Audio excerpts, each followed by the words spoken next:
Mic check 1 2 1 2. Mic check 1 2 1 2. If anyone can hear me in the chat, just push one.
All right, I see we got confirmation from Mega Montana and Willie Little John. What's going on, fam? Super Triz, what's going on? Thank you for the confirmation and welcome back to the Black Brain Trust. This is episode 318, Space and Technology. Please hit the like button as you come in. Share the video if possible. Hit that notification bell so you get all the updates from the Black Brain Trust, including those posted on the community tab. And we're going to get started. Just give me a few seconds so I can get the docket together. And then we'll get started.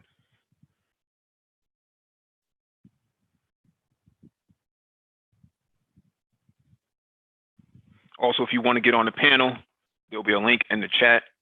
Just make sure that when you do click on the link and you join the waiting room, you can raise your hand and one of us will acknowledge you to advance you to the panel.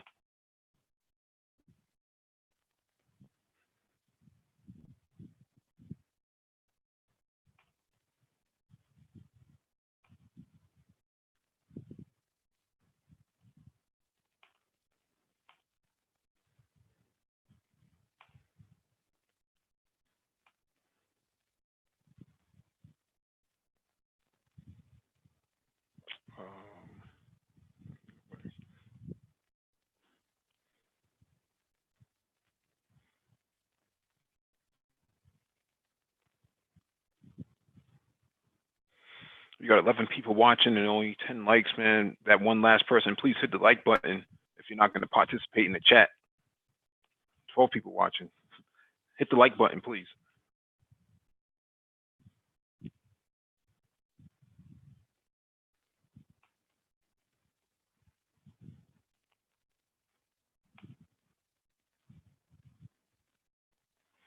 All right, let me get started.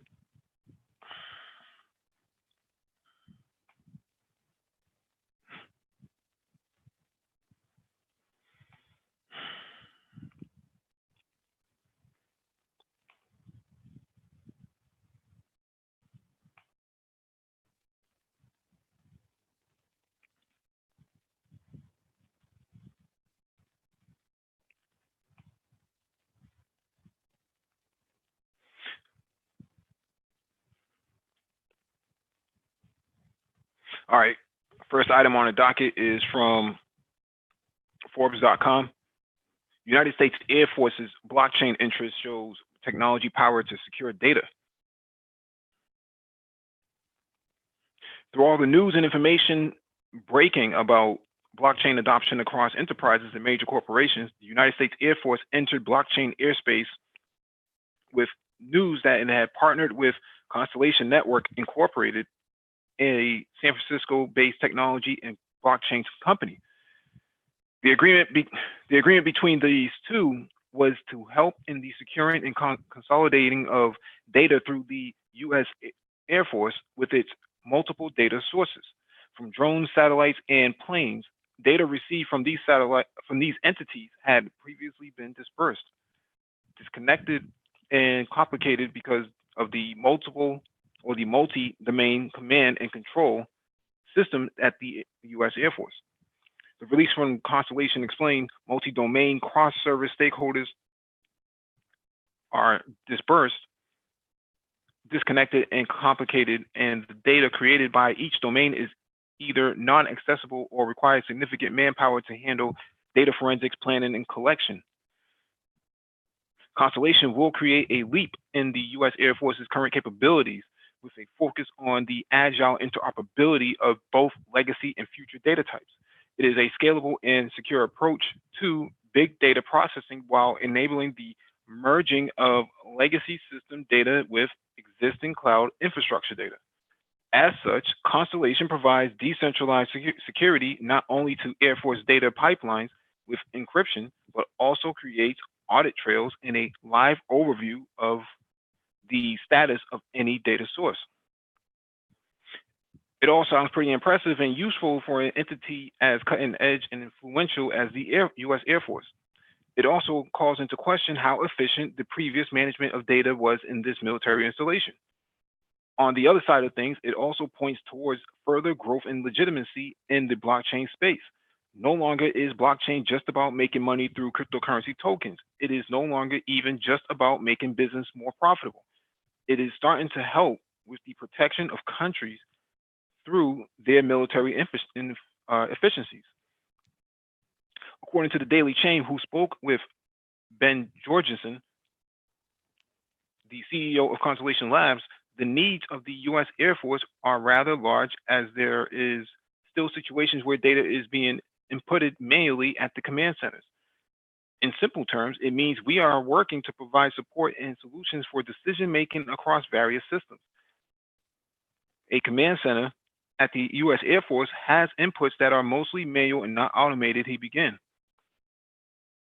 Furthermore, their data collection occurs across different data sources from aircrafts, buildings, satellites, drones, and other U.S. Air Force assets, and data is not seamlessly shared across devices and organizations.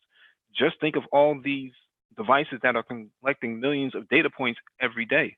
If we can collect all that data and trust the data is valid, we could create some incredible insights in automated applications, artificial intelligence, just by understanding how all of these systems work in correspondence with one another.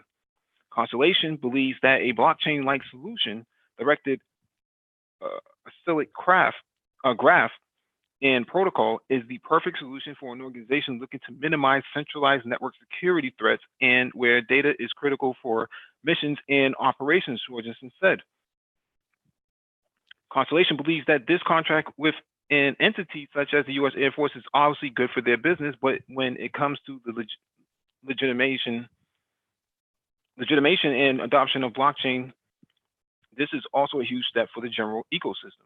I spoke with Jorgensen and as well as about their greater impact of this agreement between a military organization and a technology company. His view is that blockchain is evolving and that its ability to interact, store, and use data is key, rather than its financial implications. Constellation sees the working contract not only as a major win for the company, but as a landmark milestone for the entire blockchain industry. After the hype of 2017, the market and the interest in the blockchain technology has cooled off considerably. It has become clear that the majority of consumer-facing applications powered by various protocols and blockchain technologies were premature or based on unscalable blockchain infrastructure with very little competitive advantage to existing centralized technologies. Furthermore, traditional blockchain technologies focus on financial instruments as a driver of adoption. We rethink that with data as being the instrument of focus. Furthermore, enterprise organizations require scalable frameworks with high throughput that satisfy big data processing needs. While enterprise interest has remained strong during the last 2 years, the focus has shifted from strategic and learning partnerships to very specific use case applications. The U.S. Air Force is recognizing their need to adapt and adopt to new emerging technologies and platforms to compete with scaling security threats in the world. It may be a bit premature to say that the goalposts are once again shifting when it comes to the broad and dynamic nature of blockchain, having gone from purely finance to business efficiency focus and now on to data storage and manipulation, but there is more significant exploration happening. As Georgeson mentions, all data is indeed big data, and its importance across all sectors has become entirely clear and evident. From the individual using social media to the U.S. Air Force has data has incredible power, but that power can only be wielded with the right tools. Blockchain has also been about data storage, protection, and distribution, but now it is being realized more and more as a tool that has the power to do a lot more than first thought. Constellation's offerings is something that the U.S. Air Force has seen as valuable, but that is only because they can unlock blockchain technology for a specific data-focused approach. So there you have it.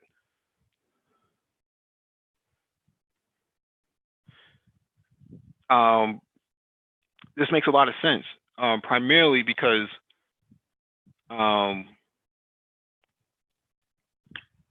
Air Force does have a lot of strategic data points that should be consolidated and shared and or distributed across different platforms. And as the article says, that it's been manually put in. So the automation piece, one, means that they're looking at scaling, and two, you really won't need human beings anymore. So those people who used to automate, who used to manually put in the data into the system manually, those jobs will go away. There's probably hundreds, if not thousands, of people like that that work across 3 different shifts to actually input all of that data. Those people will have to find work somewhere else because the automation piece is going to remove that human resource. No real reason to actually have soldiers putting in or operation personnel actually putting in that data. With that being said, you have multiple fighter jets and as well as cargo planes and things of that nature, all sorts of logistics. Logistics are really going to drive most of the data distribution, but you also have facilities that have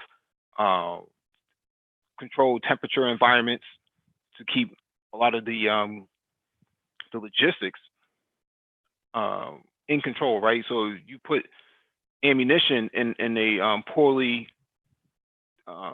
temperature controlled environment, then what happens here, what will eventually happen is that ammunition will prematurely go bad.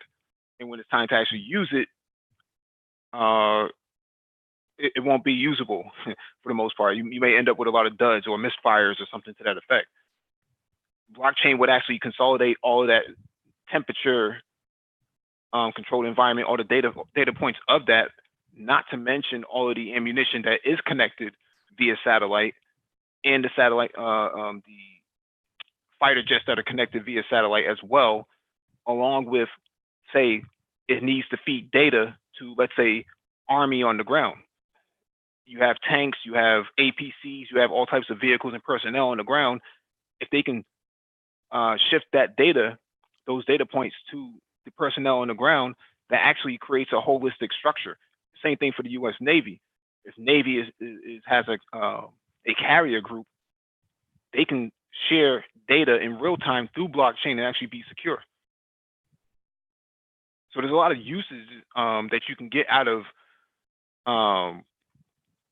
using blockchain in the military. This is actually a very good standpoint, but the scalability aspect is what comes into question, because you have 3, 4, 5 branches of the military that are in service year round. So what happens when you have an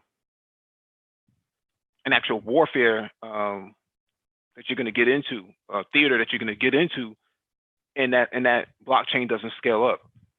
I mean, there's only one way to really find out, is to really harness all of those data points, bring them all together, add the artificial intelligence, after you consolidate all that data and put it into the blockchain, and then you have something to work with. This is not something that's going to happen overnight, but this is something that's probably going to take about 5 years on average to actually take place. How secure would that be? Let me turn on my mic.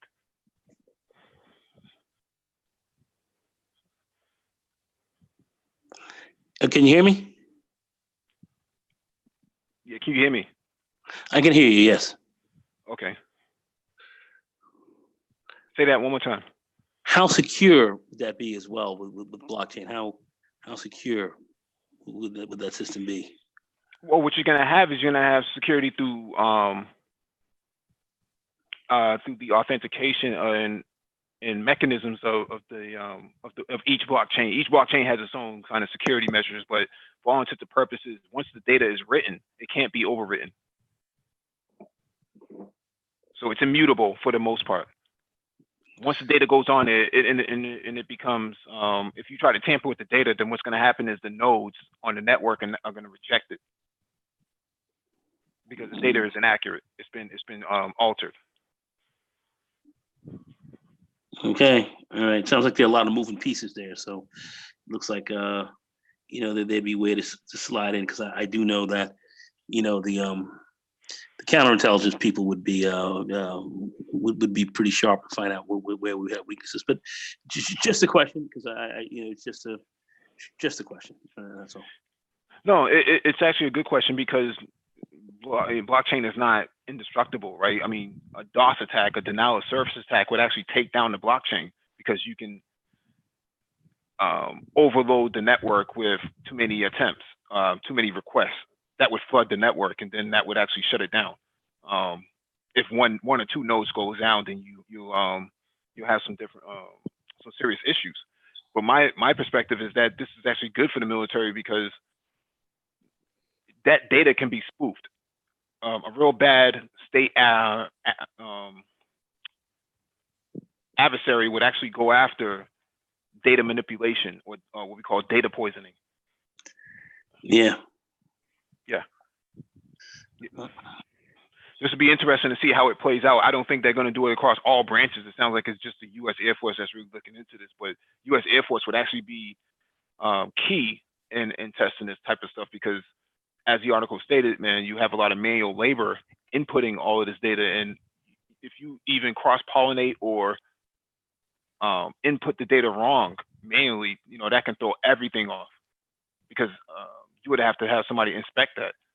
But with blockchain, you would never have to worry about that. If the data is wrong, then data is wrong, and the data would not be able to be manipulated on the network either, because any sort of disruption to the data would actually cause the network to reject it. So that's why we tell people all the time that you should actually look at blockchain technology as a fourth industrialized pillar to all of this digital transformation. You should join Lionel's blockchain study group. There's various markets now that are coming out that are saying, hey, we can use blockchain here too. We see Africa, as we covered in an article a few weeks ago. Africa said that, or a Nigerian member of parliament said that blockchain is a pan-Africanist tool. So we know the power of blockchain just coming from the Africans themselves.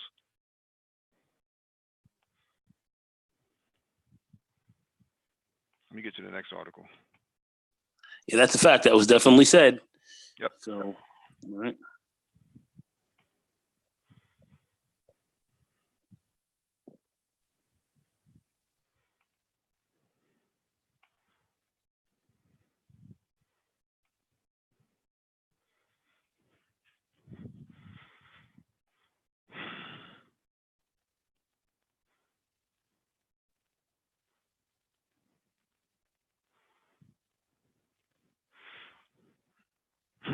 We got a thumbs down already. Interesting.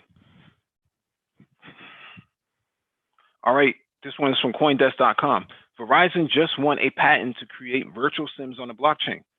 Telecommunications conglomerate Verizon is eyeing the use of blockchain technology to underpin the dynamic creation of virtual SIM cards. The company was granted a patent with the U.S. Patent and Trademark Office for the concept on September 10th, in which it sets out how the invention could do away with pre-inserted branded physical SIM cards. The patent describes how a physical SIM card can be replaced by software equivalent, a virtual SIM, that is secured with blockchain-based encryption. A device on the mobile network would create a user account for storing one or more virtual SIMs in a selection of network services to be associated with the account. The network device then creates a blockchain record, including a virtual SIM certificate for the network services and an international mobile subscriber identity, IMSI, a number that uniquely identifies all users on a cell phone network. The vSIM or virtual SIM certificate is then linked to the user account and can be activated on a client's mobile device.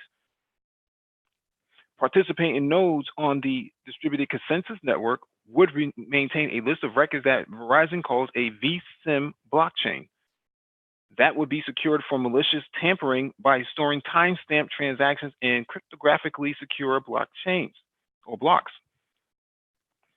Records on the virtual SIM blockchain would be stored in a hash tree structure for efficiency and to ensure that blocks are received undamaged and unaltered, according to the patent. Notably, the vSIM or virtual SIM can be assigned any of multiple mobile devices linked to the user account and transfer between the devices. It could also be temporarily assigned to other users, says Verizon. Backing it all up would be a virtual SIM platform hosted by the mobile network provider that stores a user repository of virtual SIMs using a number of application programming interfaces, APIs.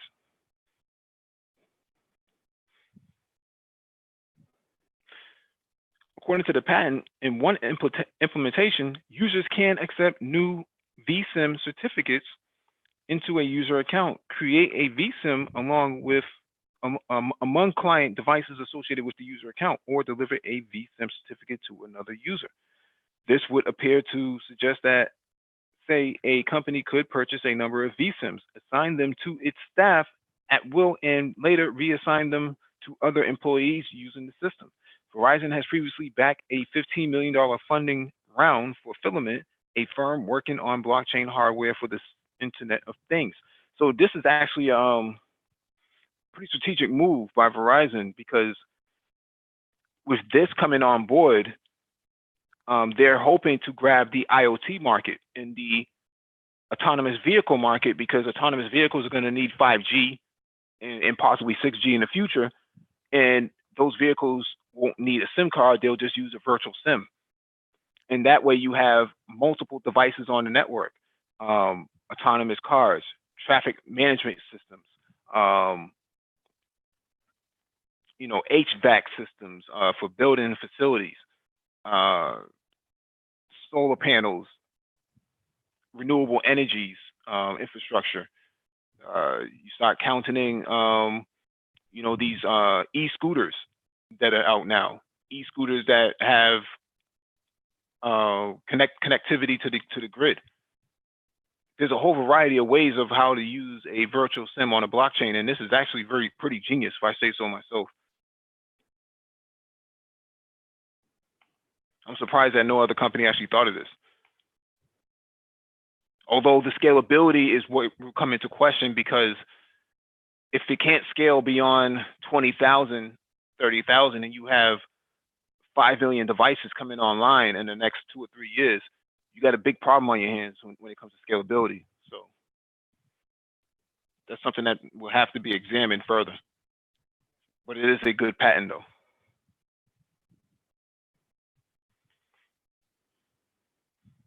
And quite possibly, you'll probably see more game consoles come with the ability to connect to 5G, because 5G is basically so fast. So we're talking 2 gigabits a second. This is like fiber optic speeds over the air. This is something that hadn't been seen before. When you think about 4G and 3G, you're talking maybe 20 megabits, 20 to 25 megabits with 4G. When you talk about 5G, you're talking 2 gigabits, so you're talking 2,500 megabits per second versus the, for 5G versus the 4G that only operates at, 250 or 2,000 kilobits a second. That's not a whole lot, but that's exactly what is being given here. So the technology is a leap forward, and the blockchain is a leap forward. So again, we talk about blockchain as a viable market to invest into from a skill standpoint, and this is what we've been talking about: getting those skill sets to actually immerse yourself and be at the forefront of the technology rather than to play catch up. Got to know Python, got to know C++. Also, you want to know networking, because networking is key, because a lot of connectivity is happening across the grid. A lot of these autonomous trucks that's going to be coming online in the next couple of years are going to be about blockchain and 5G connectivity.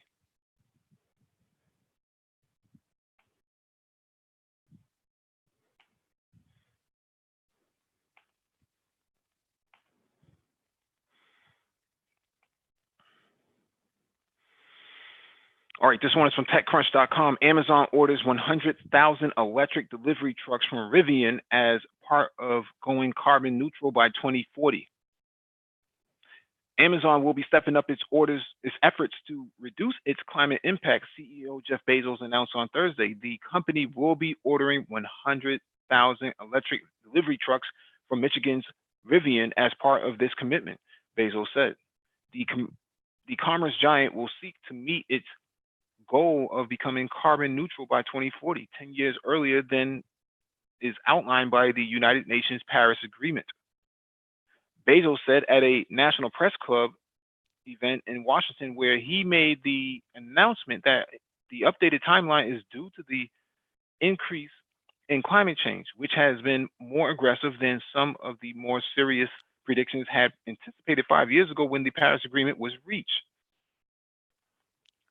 Amazon's overreach and efforts to make the company carbon neutral are bundled under a plan the company is calling the Climate Pledge, which will be open to other companies as well.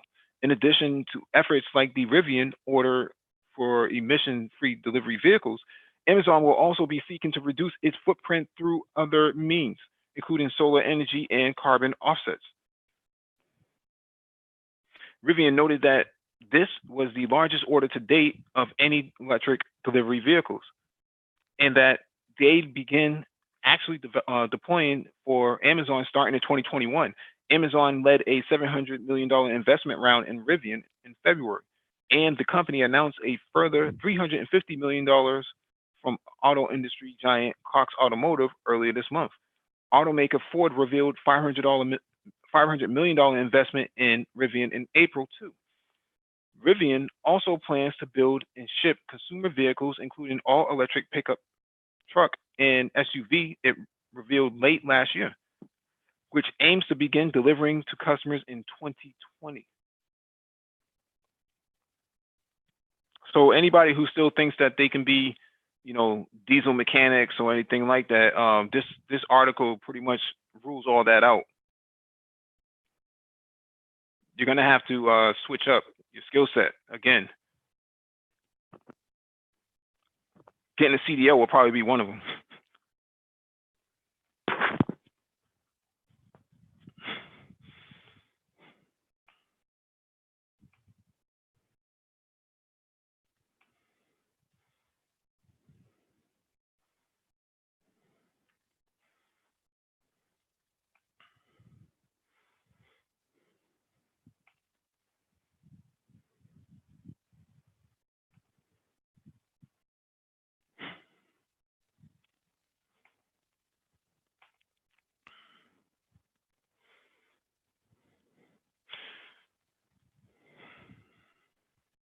All right, this one is from coinandtelegraph.com.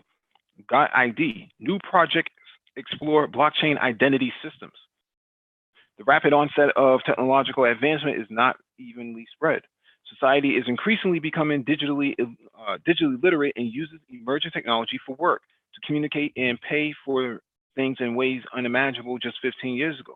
So why are methods of governance largely unchanged since the invention of liberal democracy hundreds of years ago? Although many aspects of government remain entrenched in the past, one area is being brought into the 21st century: identity. With fears of regarding third-party data abuse, citizens are more concerned than ever about how this affects their lives and their sovereignty. A number of innovative government departments have sensed these fears and are trialing blockchain solutions to better protect and empower their citizens. As it stands, more personalized data created runs through the hands of governments and tech giants such as Facebook and Google. In the wake of the Cambridge Analytica private data scandal, people are becoming more aware of the value of data and how it shapes the world. By virtue of lives being increasingly lived online, data is generated by things like medical records, browser history, and property records. The information can be used to make decisions about individuals with far-reaching consequences, such as whether or not a defendant appearing in the court is likely to commit another crime, or whether someone qualifies for a mortgage or health insurance. In the same way, missing or incomplete data can prevent people from accessing their pension or other financial services. The infrastructure for defending all of this valuable personal data is not fit to defend itself against threats from malicious actors, as Alistair Johnson, CEO of the e-commerce payment and ID platform Nuggets, told Cointelegraph. For years, the digital space has been a playground for malicious actors to exploit and abuse user data on platforms and finance through to social media. From incompetence to sophisticated attacks, it has become clear that the attack surfaces are broad and fundamentally insecure and utterly unprepared for an exodus into a digital paradigm. No entity is impervious. Giants like Equifax, Adar, and Facebook have all proven themselves to be corruptible, with terrifying consequences. The use of blockchain and data has a simple objective: to place data back in the hands of those who create it. Decentralization and encryption play a central role in securing personal data on blockchains. By storing personal data on encrypted, decentralized networks, users are able to grant limited access to third parties, like using keys, much like sending cryptocurrency. Johnson said that by placing users at the forefront of the process, blockchain ID systems can both empower individuals and cut costs for governmental bodies. A blockchain ID system conversely adopts a user-centric approach, eliminating central points of failure by empowering individuals with self-governed possession of their own data. A blockchain ID system would not require government bodies to store or share personal information in order for individuals to access services. Philip Schumacher, executive director of identity.com, spoke to Cointelegraph, saying there's a fundamental underlying problem in figuring out how to identify millions of people electronically using identity verification. When it comes to governments looking to move their technology platforms online to directly serve citizens. The introduction of digital identity gives us the ability to know who's on the other side of a digital platform interaction or transaction, and know how we're engaging with online or in a real life. Identity verification solutions are a step towards protecting democracy and our livelihood. With projects on at least 3 continents striving to secure citizen data through blockchain technology, what are the latest developments in identity systems?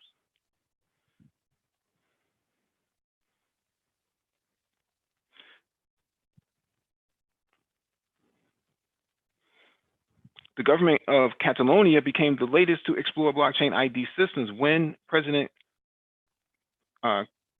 Caim Torra and the Minister of Digital Policies and Administration Jordi Pugnero announced that launch of Identity Cat.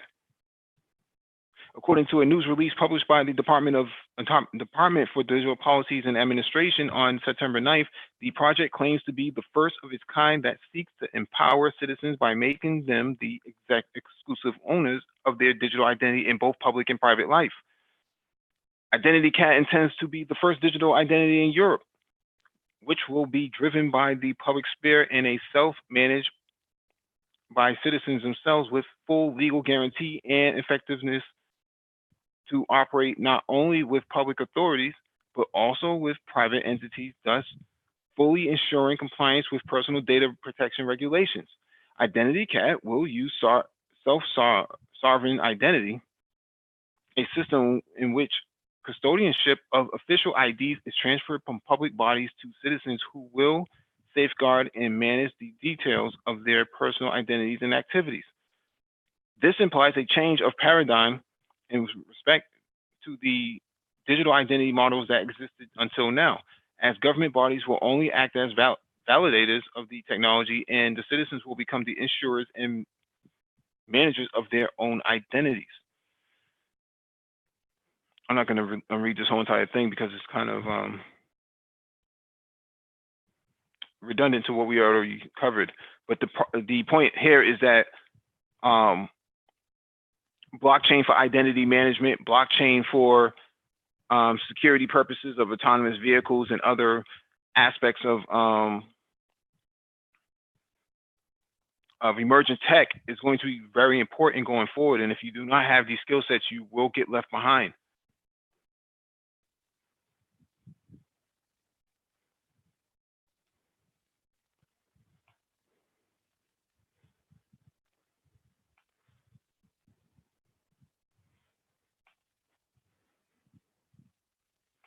All right, let me get to the next article.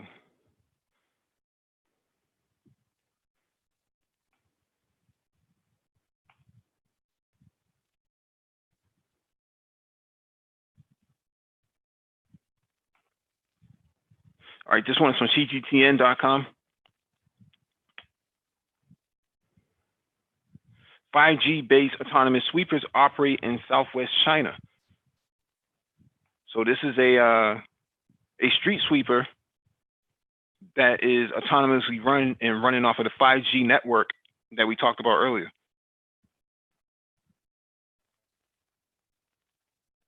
So we see again that the very jobs that most low-skilled people have are being replaced currently with fourth industrialized emerging technologies. You have street sweepers, you have McDonald's going with automated artificial intelligence drive-through systems. We also see the emergence of digital identity where you don't have to carry a physical identity with yourself anymore. Now you can actually basically use biometrics. No need for someone to create something for you. It's already being self-created.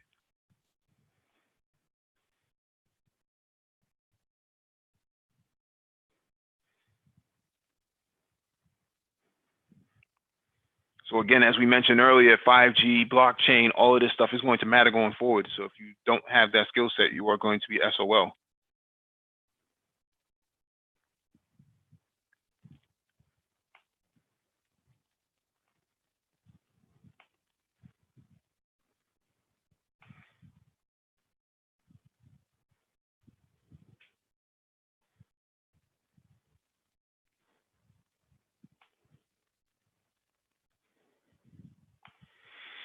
All right, let me get to the next article.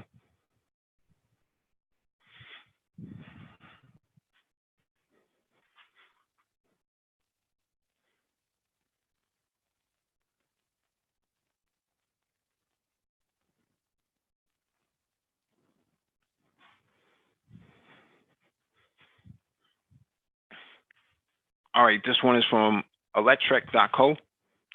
Watch Tesla's smart summon impressively navigate parking lots driverlessly. With Tesla version 10 available to more people with early access, we are starting to see the latest version of Tesla's smart summing being used in the wild, and it looks fairly improved. Here you can watch a Model 3 impressively navigate parking lots completely driverless. Smart Summon builds on Tesla's previous summon feature, which was used by owners to move their cars autonomously for a few feet in their driveway or in tight parking situations. With the new version, owners are able to summon their Tesla vehicles from further away, and the cars will navigate more complex parking environments. Earlier this year, we published an exclusive first look at Tesla's new enhanced summon. According to the beta release sent to owners in the early access program, the features work up to 150 feet from the car. Over the last few months, the few demonstrations that we have seen have been hit or miss, and CEO Elon Musk said that a version released last month almost doesn't suck.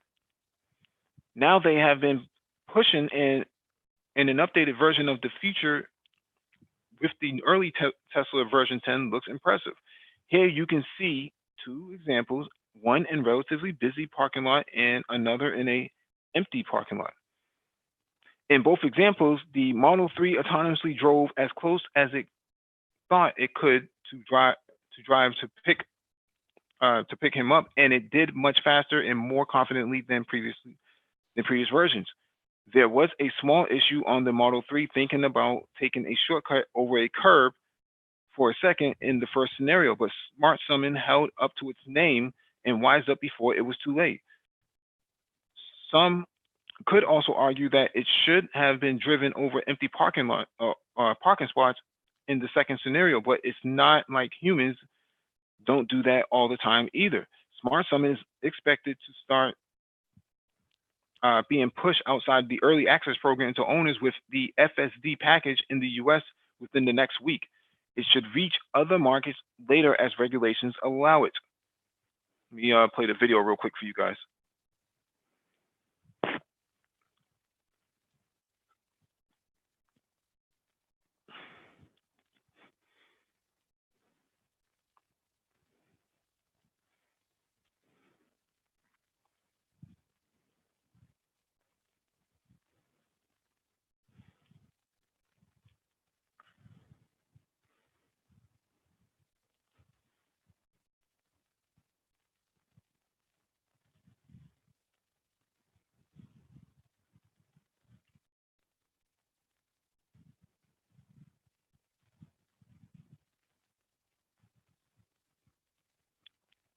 That is unfucking believable. That is unfucking believable.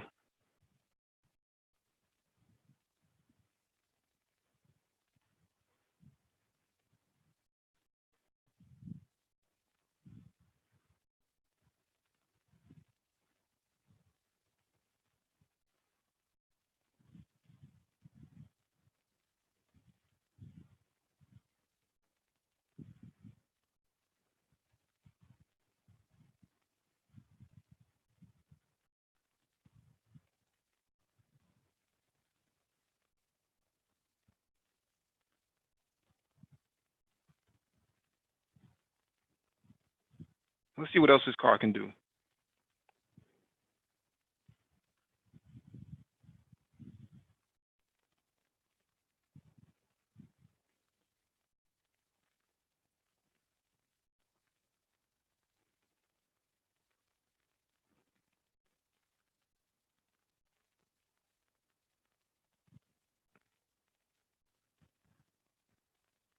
That's unreal.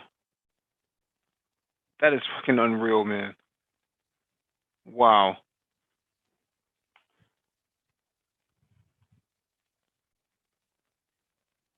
Wow.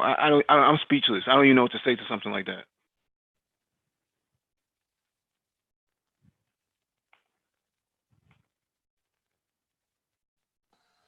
Yeah, it's pretty off the chain.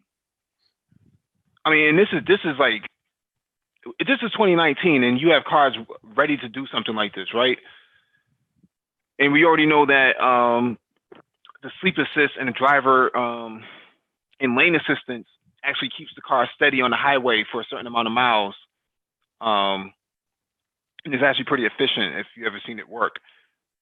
But the fact that it can go from one driver in the parking lot, it can move from the driver's space, either reverse its way out or move forward and come to the driver at a reasonable amount of time. It's not like it's doing, 1 foot a second.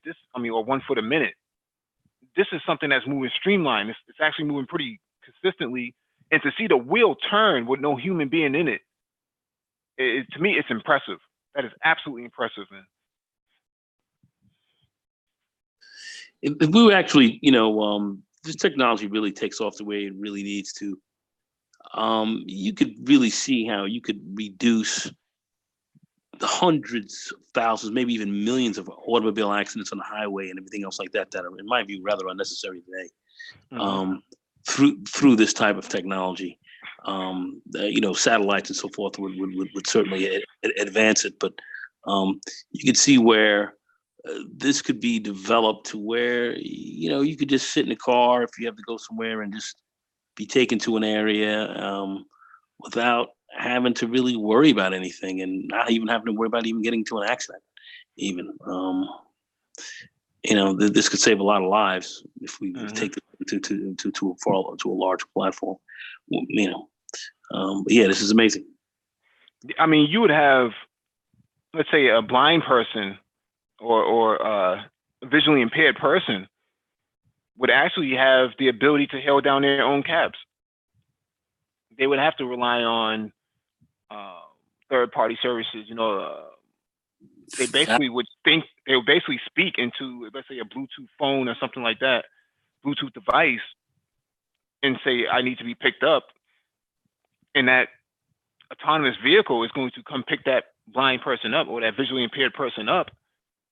And the Tesla Falcon doors would open up for that individual. Individual would move their CNI dog or their stick, for that matter, which will probably be some form of Bluetooth sort of connected device to determine the distance of the vehicle, because the stick would have to vibrate to kind of determine that the vehicle is approaching. And individual would get inside the vehicle, the doors would close automatically, and it would take off and go to its destination where visually impaired person would actually need to go. And it will probably take the shortest path because it has a mapping system through satellite connectivity. This is on another level, man. This is the opportunities are and possibilities are endless with this. Oh yeah, if you really take a look at this thing is it's endless. One of the things that I do see, once again, I'll repeat it again. I think something like this could save a lot of lives. I was looking at the NTSB figures on just car crashes, over 1 million in this country. Over 100,000 deaths. These are incredible numbers. I mean, our highways are pretty dangerous. Yeah. We should reduce a lot of this.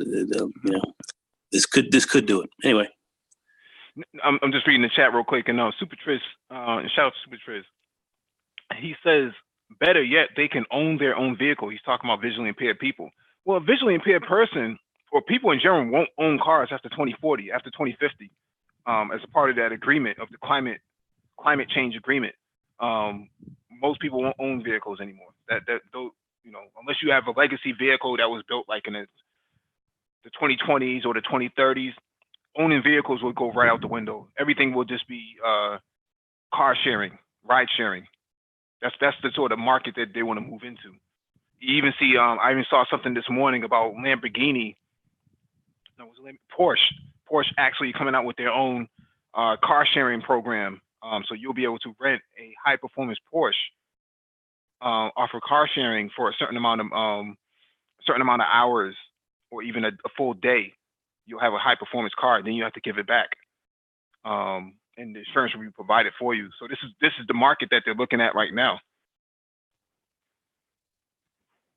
But let me go to Udacity, because Udacity is important, because we talk about get into these markets. Well, how would you get into it? Well, you would go through a program like Udacity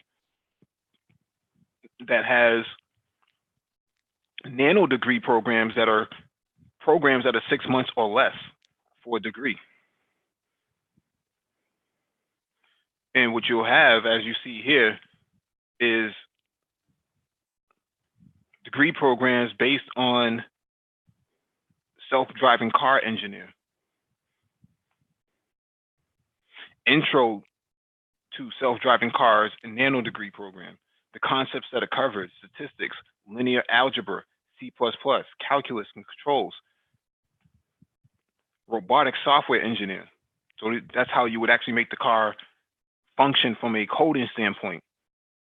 Flying car and autonomous flight engineer. So you're talking about drones, autonomous and unmanned aerial vehicles, UAVs. Sensor fusion engineer. So perception, laser emitting radars, lidars, radar sensors, computer vision, machine learning, reinforced learning. I'll just read the caption real quick. The field of autonomous vehicles is set to grow by 42% within the next 4 years, with salaries for top engineers averaging between $300,000 and $500,000. Advance your career in this rewarding field by studying 15 hours a week. Most people on YouTube spend 8 hours a day watching useless content from those who claim to be pro-Black. I'm saying you should actually be willing to invest into something like this. I don't know what the cost is of these programs, but it's according to this, it says connect with an enrollment advisor to get 15% off any nano degree program purchased this month. So 15% off of the cost. I can't see how you can go wrong by putting $1,000 to $2,000 into a nano degree program with 15% off and make $300,000 possibly when you graduate, if you're adept enough into this field. Black people, especially Black males, need to be at the forefront of these fourth industrialized markets.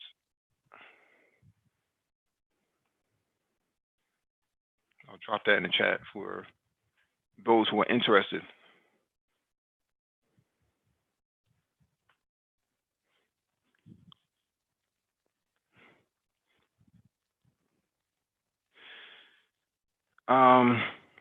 Dave Tao asked me, would EDX certification be just as good as a nano degree from Udacity? It would, except that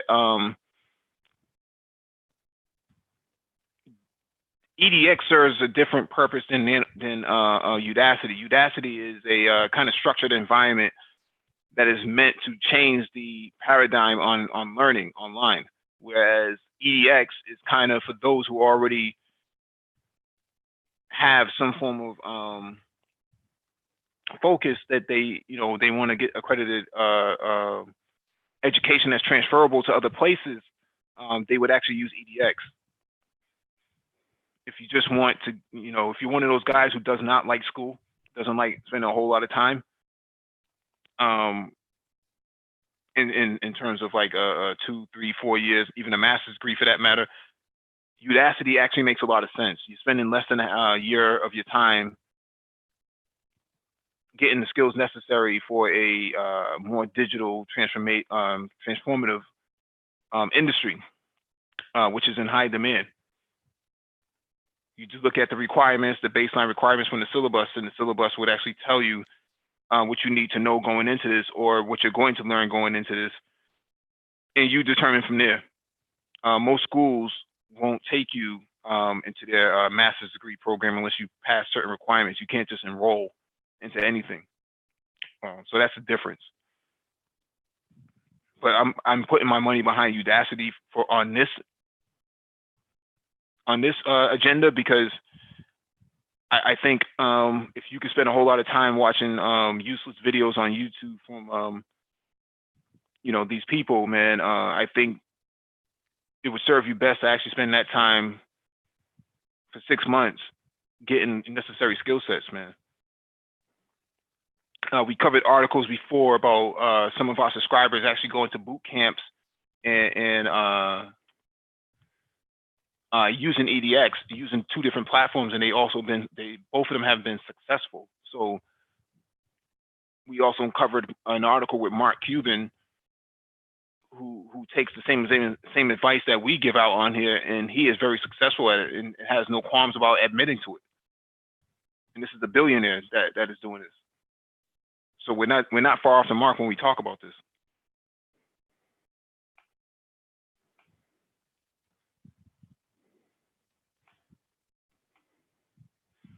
All right, let me cover these last 4 articles and then we can get up out of here.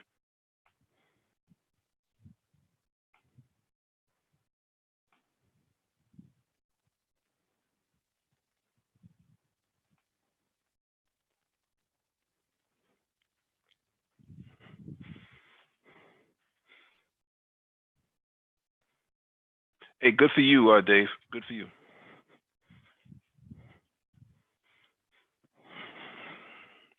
All right, this next one is in zdnet.com. Linux Foundation exec believes edge computing will be more important than cloud computing.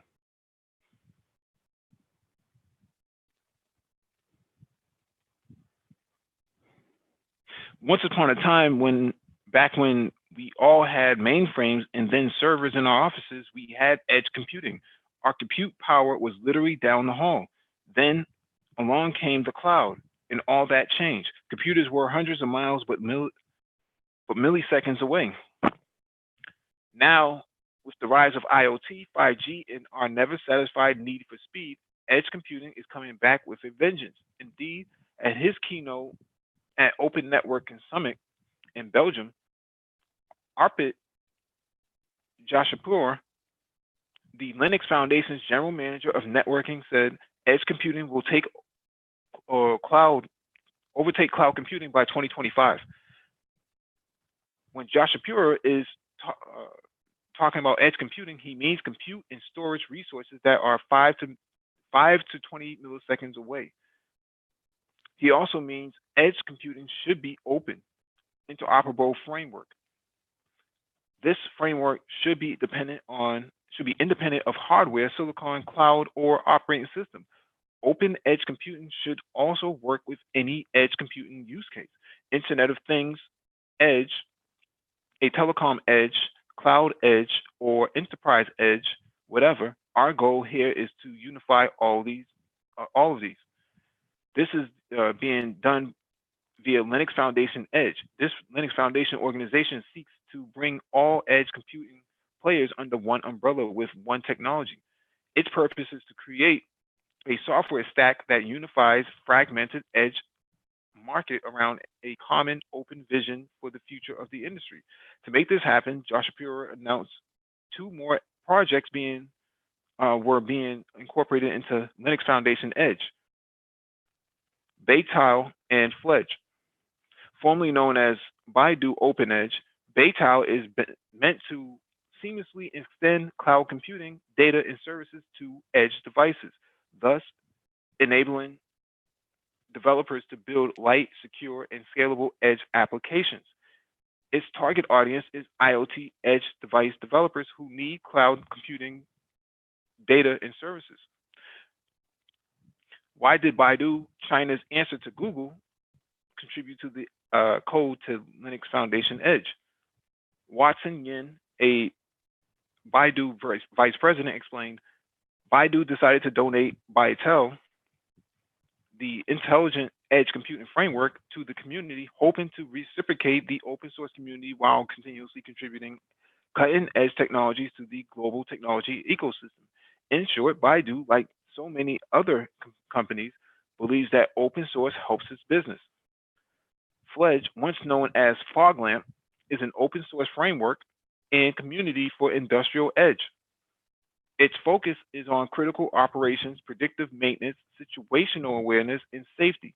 Fledge is designed to integrate industrial Internet of Things, IIoT, sensors, and modern machines by sharing common set of administration and application APIs with industrial brownfield systems in the cloud. Like Baidu, Fledge's creator Dynamic Systems brought its project to Linux Foundation Edge because the company believes both program and the business will be better for it.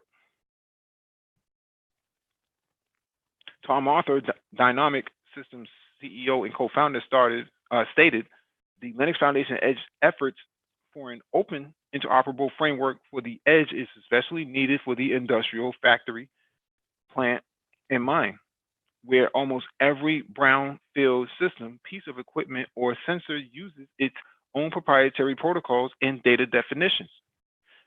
That all sounds well and good for edge computing users and companies, but why does Josh Shapiro think that edge computing will overtake cloud computing? After all, Gartner estimated the total worth of the public cloud market in 2019 will be $214.3 billion with a growth rate of 17.5%. For that, you need to take a close look at Linux Foundation's Edge view of edge computing.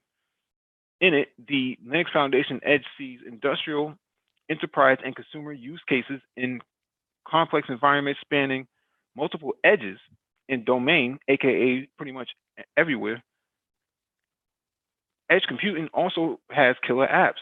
These include video content delivery, autonomous vehicle, augmented and virtual reality, 5G, and gaming. We talked about autonomous vehicles last article.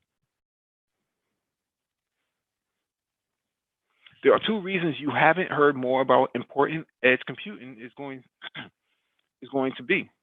The first is that edge computing efforts have often been at cross purposes. The Linux Foundation's edge primary reason for existence is to bring unity to edge computing. The other reason is that most of the edge computing's killer apps aren't here yet. The key word is yet. With more and more support for the Linux Foundation Edge in its projects and the rise of the new technology, Josh Shapiro may yet be proven right. Stay tuned. So we talked about cloud computing before and how important cloud computing is to the emergence of the fourth industrialized revolution.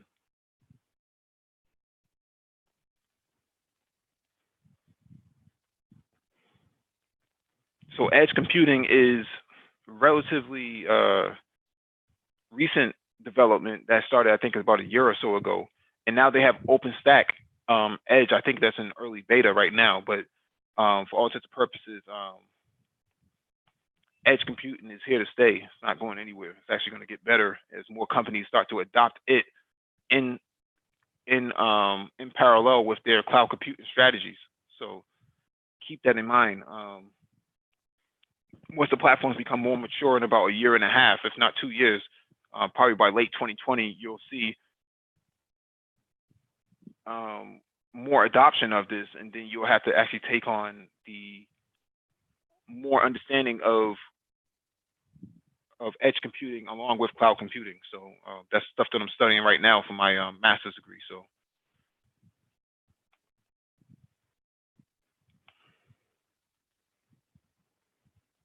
All right, let me get to this next article.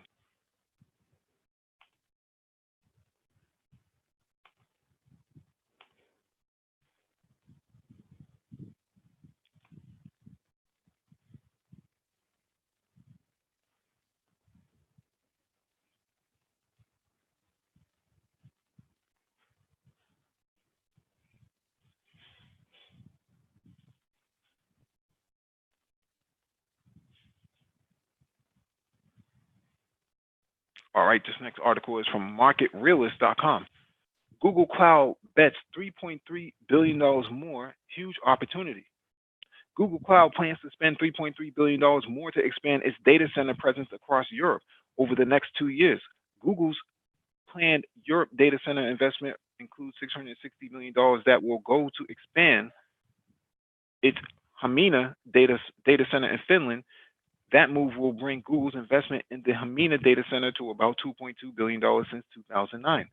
As data centers underpin cloud computing, cloud providers typically open more data centers or expand existing data centers to expand their cloud computing capacity.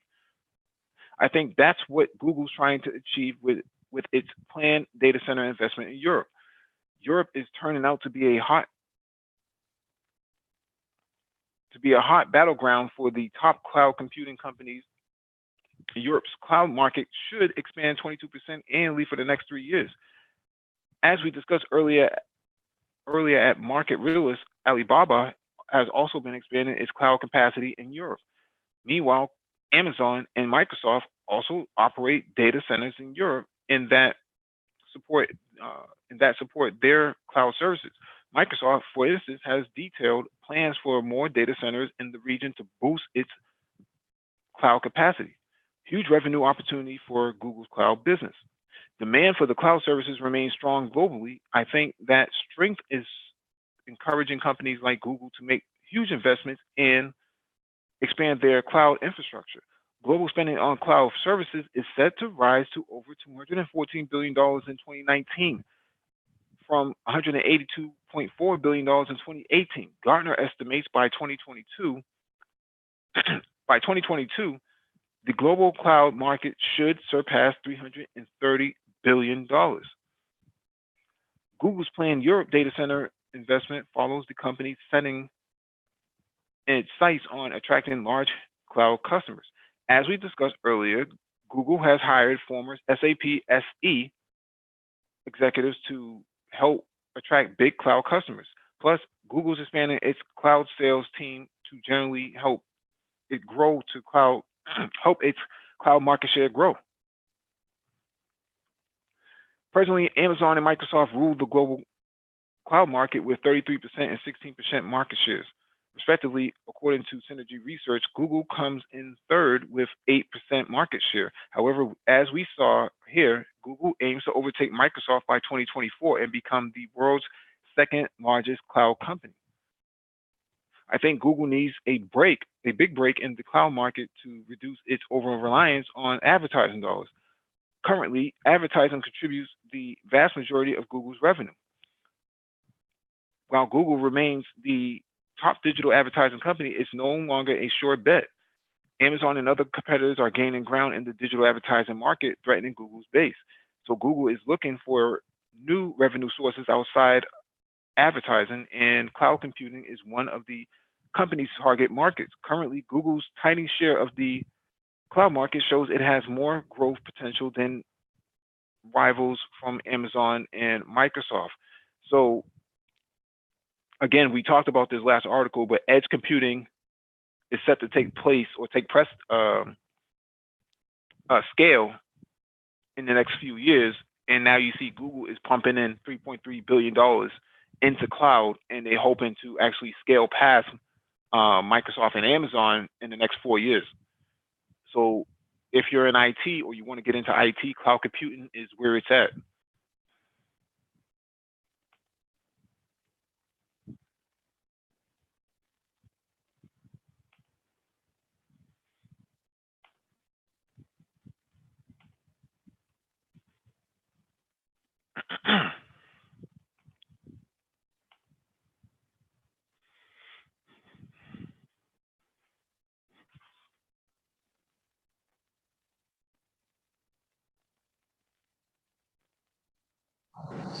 When you really look at this whole cloud computing thing and the competition that's going to be there, wow, it's going to be interesting to see the kind of money that's going to be thrown into this. This is just going to get so much more extensive.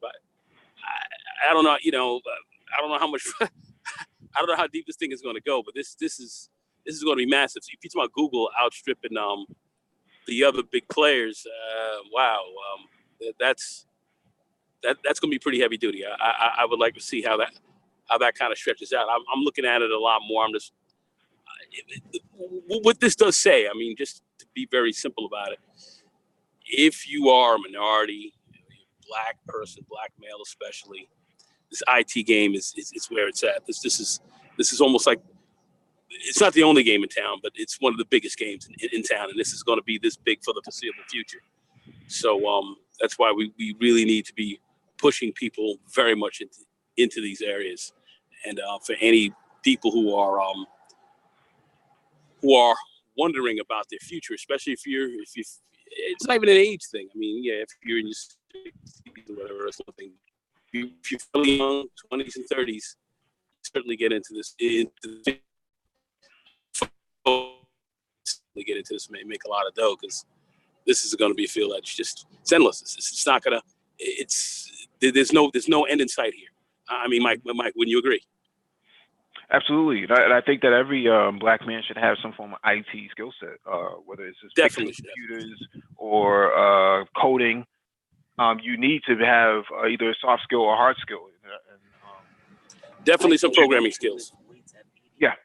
Yeah. But the main thing here is to have some form of literacy, a high level of literacy, to be involved in this market, because they can't, what this presidential administration has done is it has reduced the H-1B visas, and now companies that need to hire locally and need to fill their minority quotas actually look into black men or black males, for that matter, to fill these quotas. And there's not enough of them out there that has the skill sets necessary to actually be viable in the market. So you have to put some emphasis behind looking at the certifications, hanging around our Black Tech Talks, emailing the Black Brain Trust about IT mentorship, IT coaching, salary negotiations, what kind of markets are viable. We could sit down and we're actually going to sit down one of these days, in the next week or so, and focus on resume development. Guys to walk around with, crazy emails that says, Pookie Pookie 69 or some crazy stuff like that,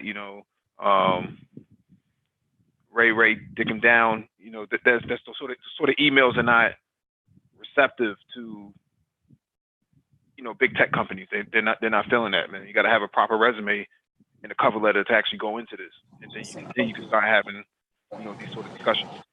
It's very important to have a very sharp resume. That's something that I do. I know how to put one together. It is a skill. You do have to have somebody to advise you how to do it properly, and that's something that we could all work on together. That's very actionable. Mm-hmm. All right, let me get to this last article. Intel's next gen CPU. What the hell just happened?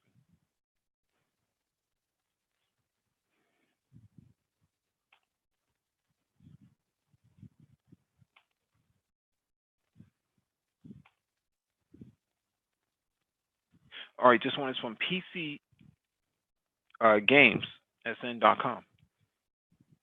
Intel's next-gen CPU architecture will be significantly bigger than Sunny Cove.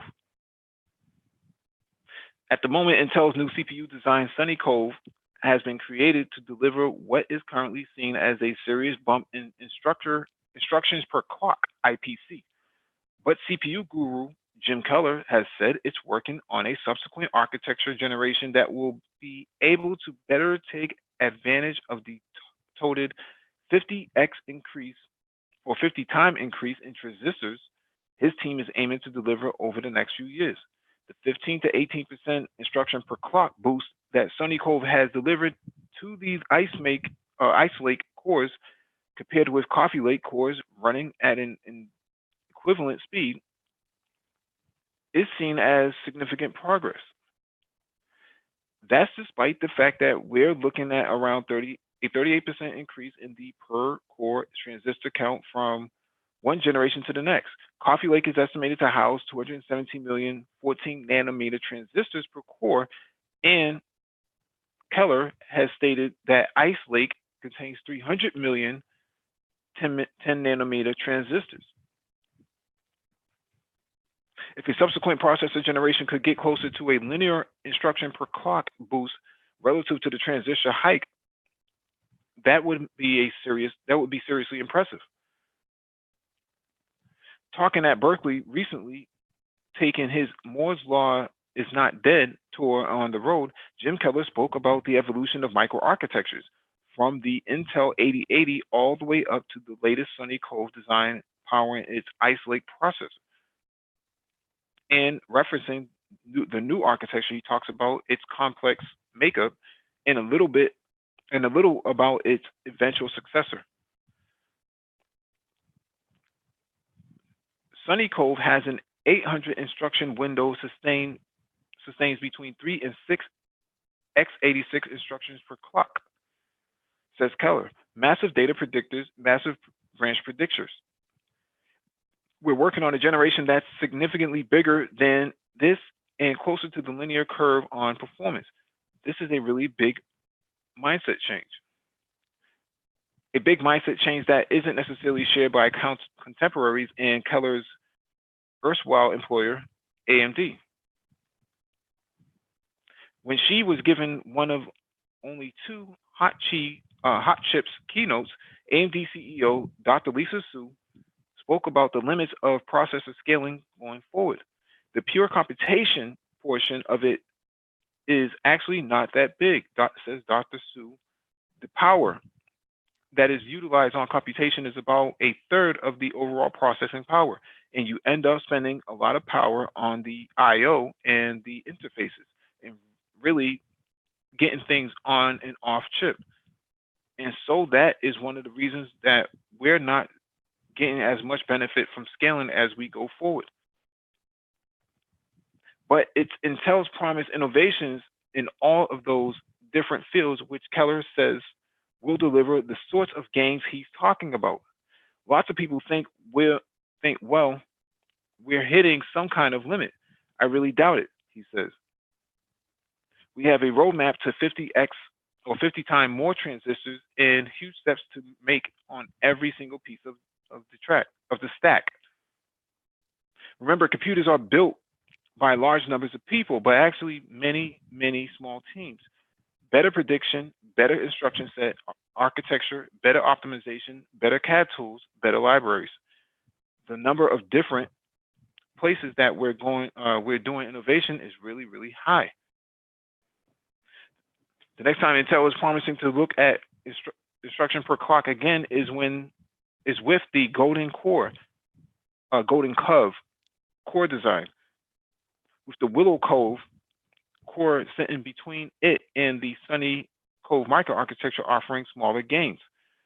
So the more transistors they add to a CPU or to a processor, the less return they're getting on instructions per clock. So this is important when you're talking about going into the future, because although you increase your transistor amount, your instruction per clock has not changed, and therefore your performance gains are not going to be there for the added cost. So what happens here is you can't scale up, you're going to have to scale out. And this is where GPU or GPU technology comes in. So general purpose graphic processing unit technology comes into play. So leveraging your graphics cards to actually scale out your computing power is actually where the market is going. AMD has a death grip on this with their AMD Radeon graphics cards and their processing capabilities. NVIDIA also plays a strong role in this.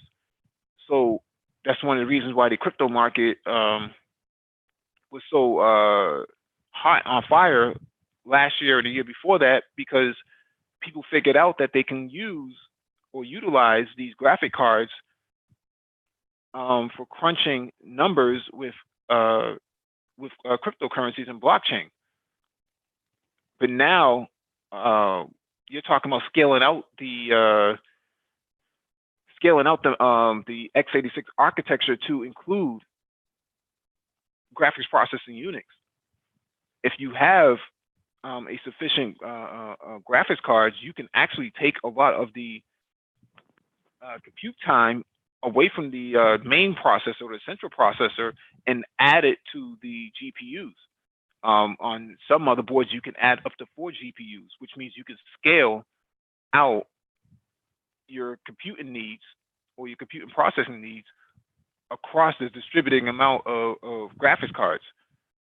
So now those 4 graphics cards have taken on the more complex application computing needs away from the central processor, which gives the central processor more time to function on other necessary tasks, which are related to the operating system itself. Some of the processing threads that the operating system needs will actually be available, whereas the graphics cards are going to be utilized in a way for application-specific programs such as crypto mining, data science, uh, machine learning, and artificial intelligence. This is actually a very good time for people to get involved in computer engineering at any university, or even at the you know your most Division 4 school would offer a computer engineering program degree.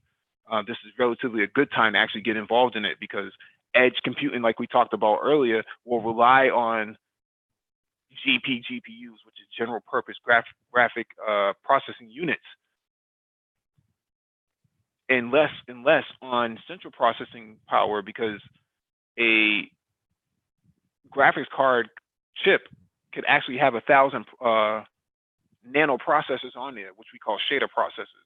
Shader processors are used to process graphics at a very fast rate, but can actually be leveraged for other application intensive programs, such as the minings and things of that nature. So very good time to get involved in computer engineering. This is the high level stuff though. Yeah, that would require a degree in engineering, wouldn't it? Computer science or computer engineering, but Computer engineering is more preferable to me, mostly because it focuses on the heavy side of computer development. Right. With computer science is more about the theoretical aspects of development. Yeah. Let me see if I can find a. Let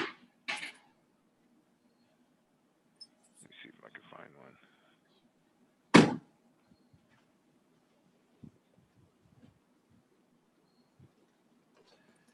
Give me a quick second. Let me look this up real quick.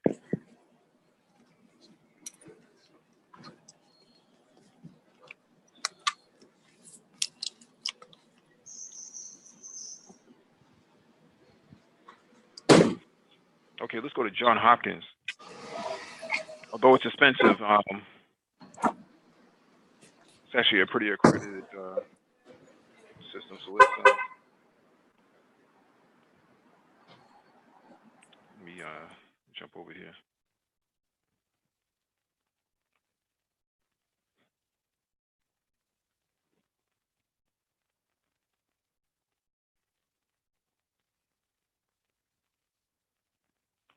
Let's share my screen real quick, and then we'll close out.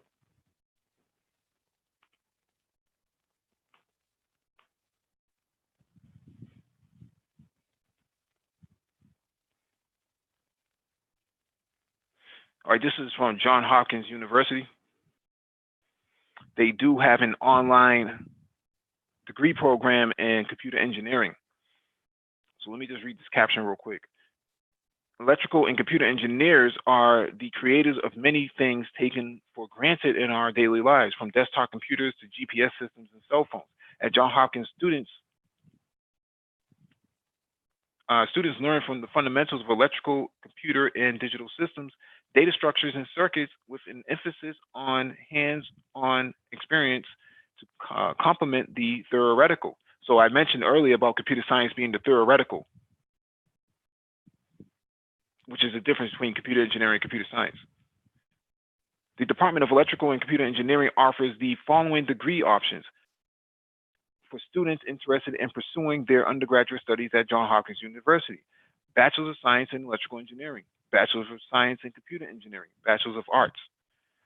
The BS degrees in both electrical engineering and computer engineering are accredited by the Accreditation Commission or of ABET. Students should be aware that the BA degree program is not accredited by the Accreditation Board of Engineering and Technology.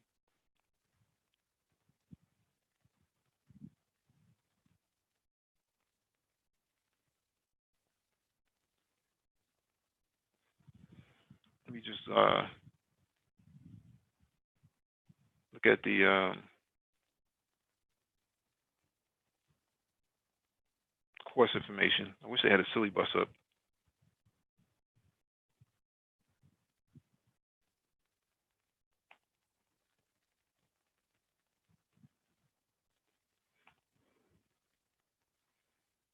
Okay, let me span this out, and then we'll close out. All right, this is the 2018-2019 planning page of a computer engineering course at computer engineering program at Johns Hopkins. So it looks like your fall semester is going to have Calculus 2, Physics 1 and Physics 1 Lab, Intro to ECE and Seminar, Gateway Computing. And then fall 2 is Linear Algebra and Chemistry 1, Mastering Electronics Lab, Computer Systems Fundamentals. And then fall 3 is Discrete Math Microprocessor Lab, Intro to Mechatronics, ECE Elective 1, Practical Ethics for the Future, Engineering Solutions in the Global Economic, Environmental, and Societal Context. And then fall 4 is Advanced ECE Lab 1, Advanced ECE Lab 2, Math Elective, What's going on, bud? non. Hey, How are you, man? Nagoon, What's going on? you have a whole Good. lot of noise, brother. Good to see you, man. Nagoon, you have a whole lot of noise coming from background.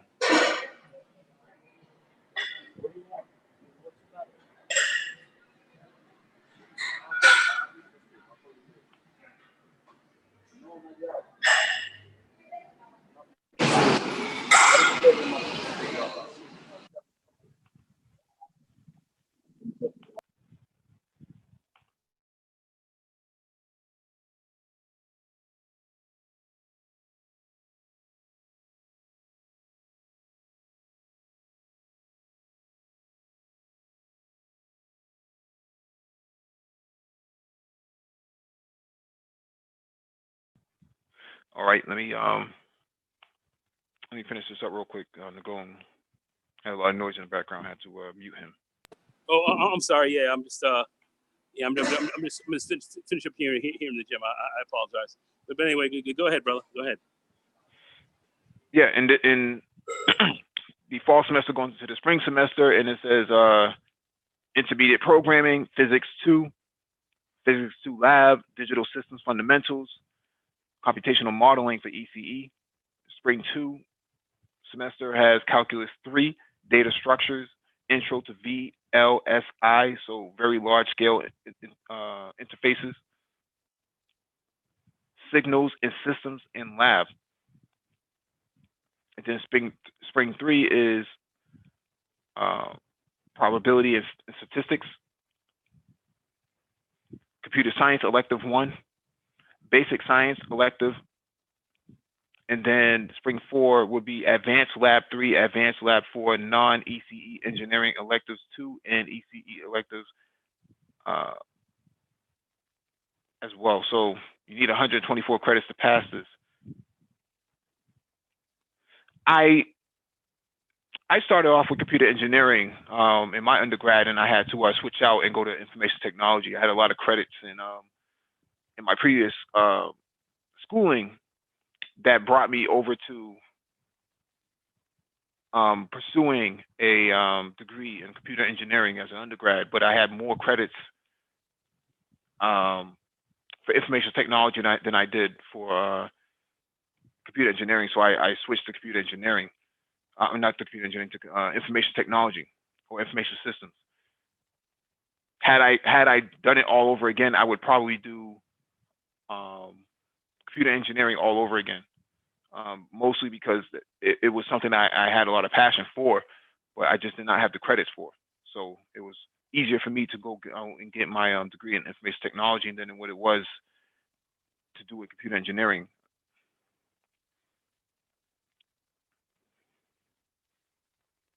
You can actually get your degree online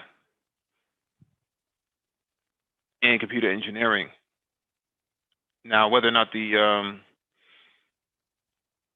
get the same experience as you would in person is different per school. I don't know how they're going about it, because when I was in school, we didn't have online learning like that. This is relatively new to me.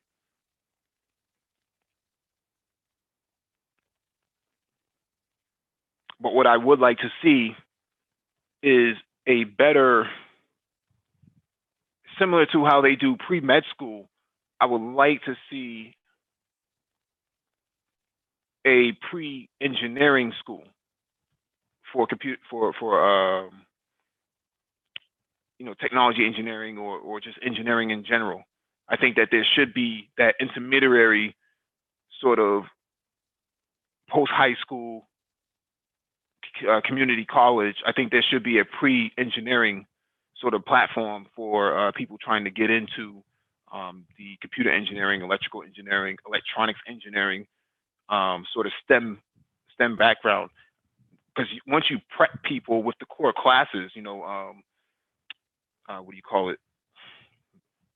Oh, I don't have it in front of me anymore. But some of the electives that are there, advanced, calculus and things like that. Those things need to be figured out ahead of time to prep that person to get into the sort of program so that they don't actually get left behind when they do go into this program just full straight out. That happens a lot. People go into the program, but they never finish because they were never prepared for it. So you need some kind of pre-engineering sort of initiative that, for Black people, actually gets them into that undergrad and graduate sector. Because far too often they come out of public schools not actually prepared to actually get into that arena. And then what happens here is they spend a lot of money, and then they fail, or they drop out, or they get academic discipline, and they can't, they get discouraged once you get kicked out of school, or you fail, man. It's discouraging. So that's something I think I should probably start working on next year, is a pre-computer science, pre-engineering sort of platform, where if you pass that platform, it should be connected to various schools, D1, D2, D3, D4, and you should be able to go anywhere with that. And we should all have an agreement on, from an academic standpoint, these are the basics, or these are the pre-engineering, pre-computer science perspectives that need to be met before you actually apply to a undergrad or graduate program. You have to pass first. So that way it's universal. Everybody can agree upon the same thing.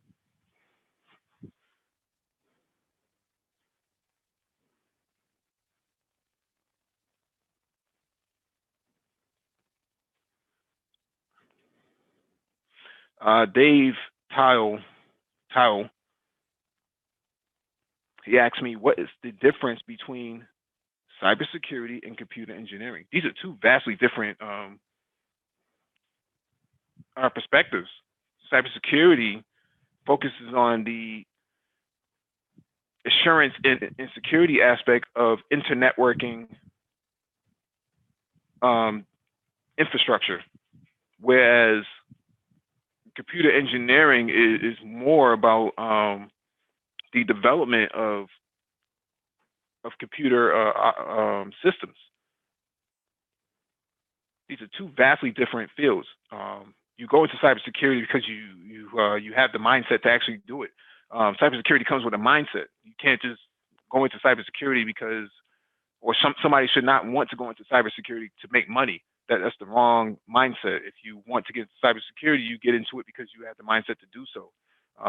You might not be able to hack it, for lack of a better description, no pun intended. Computer engineering, it would be the same thing. You go into computer engineering because you have the acumen to actually do it. People get into, I've seen people go into electrical and computer engineering because it's the big challenge that they were looking for, that guys were looking for, and next thing you know, by second semester they're dropping out because they couldn't cut it. But that's because they weren't prepared for it. Computer engineering is like the big title that everybody wants to conquer, but at the same time they're not all cut out, for the field. So most of the time, if you can pass computer engineering, you don't pass computer engineering with like a C or a C minus or something like that. You got to pass with at least a B plus. They don't accept anything less than an 80 or 85.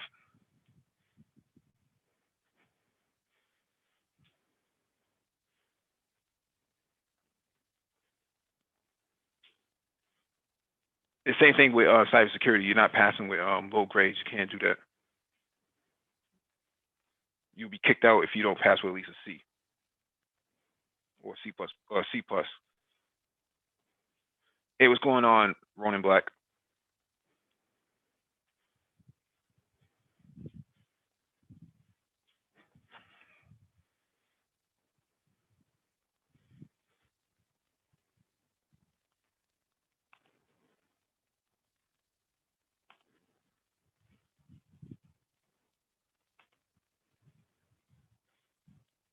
Mm.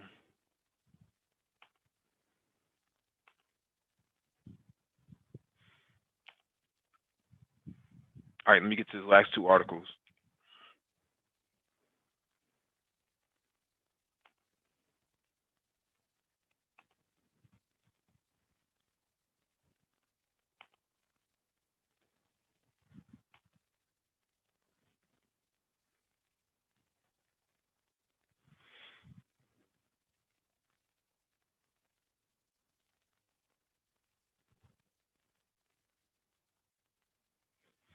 All right, this one is from National Geographic. Mysterious magnetic pulses discovered on Mars.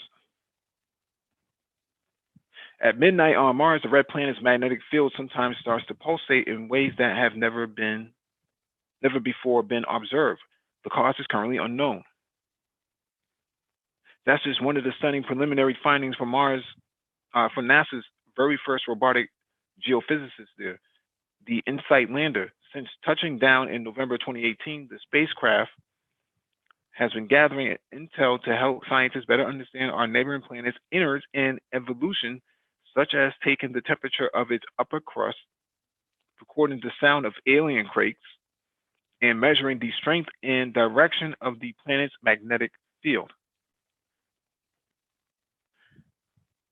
As revealed during a handful of presentations this week at a joint meeting of the European Planetary Science Congress and the American Astronomical Society, the early data suggests the magnetic machinations of Mars are marvelously mad. In addition to the odd magnetic pulsations, the lander's data show that the Martian crust is far more powerfully magnetic than scientists expected. What's more, the lander has picked up on a very peculiar electrically conductive layer, about 2.5 miles thick, deep beneath the planet's surface. It's far too early to say with any certainty, but there is a chance that this layer could represent a global reservoir of liquid water. On Earth, groundwater is a hidden sea locked up in sand, oil, and rocks.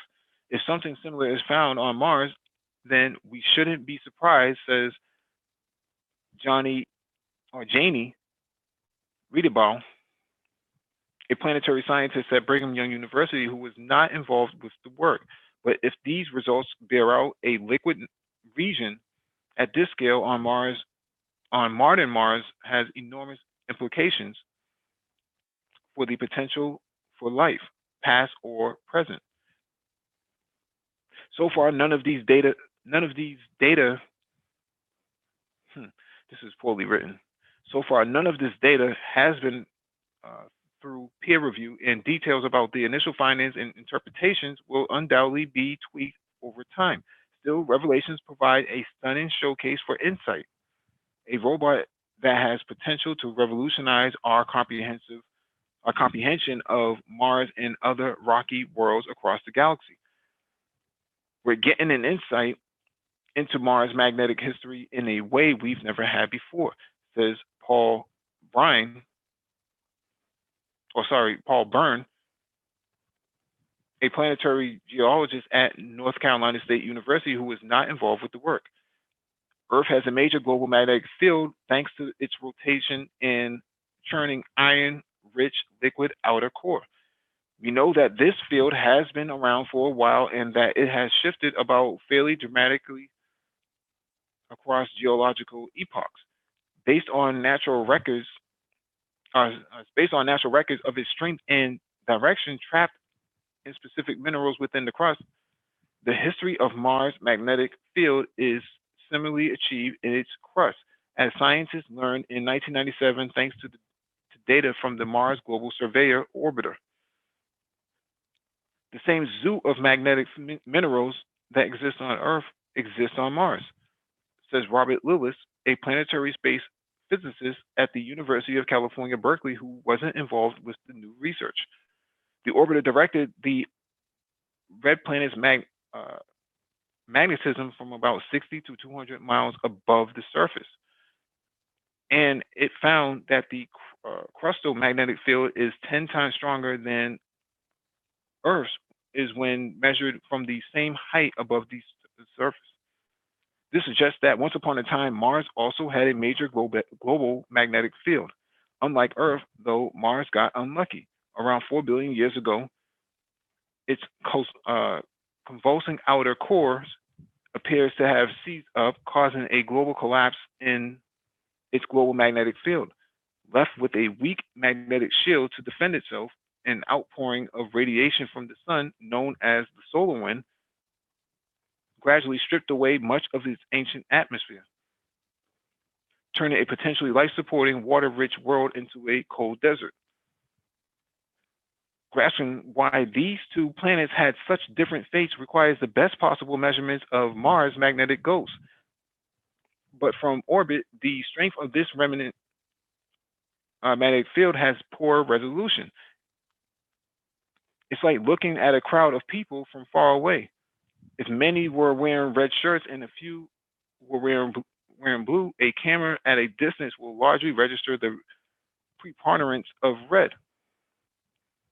But get close with the same camera and those all-important blue hues will be more clearly seen. The same is true for magnetic measurement, says Dave Brain, a researcher of atmospheric and space physics from the University of Colorado, not involved with the work. The closer you get, the more structure you are able to pick out.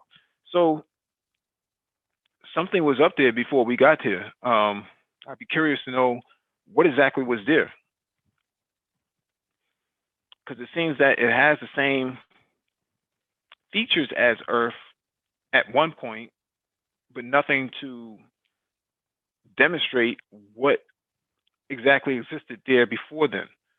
There's no sense of trees, there's no bones anywhere, no fossils, no sort of trace of animal life. There's some trace of plant life. I think they found seaweed up there at one point. So I think that was a few years ago. So we know that there's riverbeds up there. May have been salt. So salt-based water.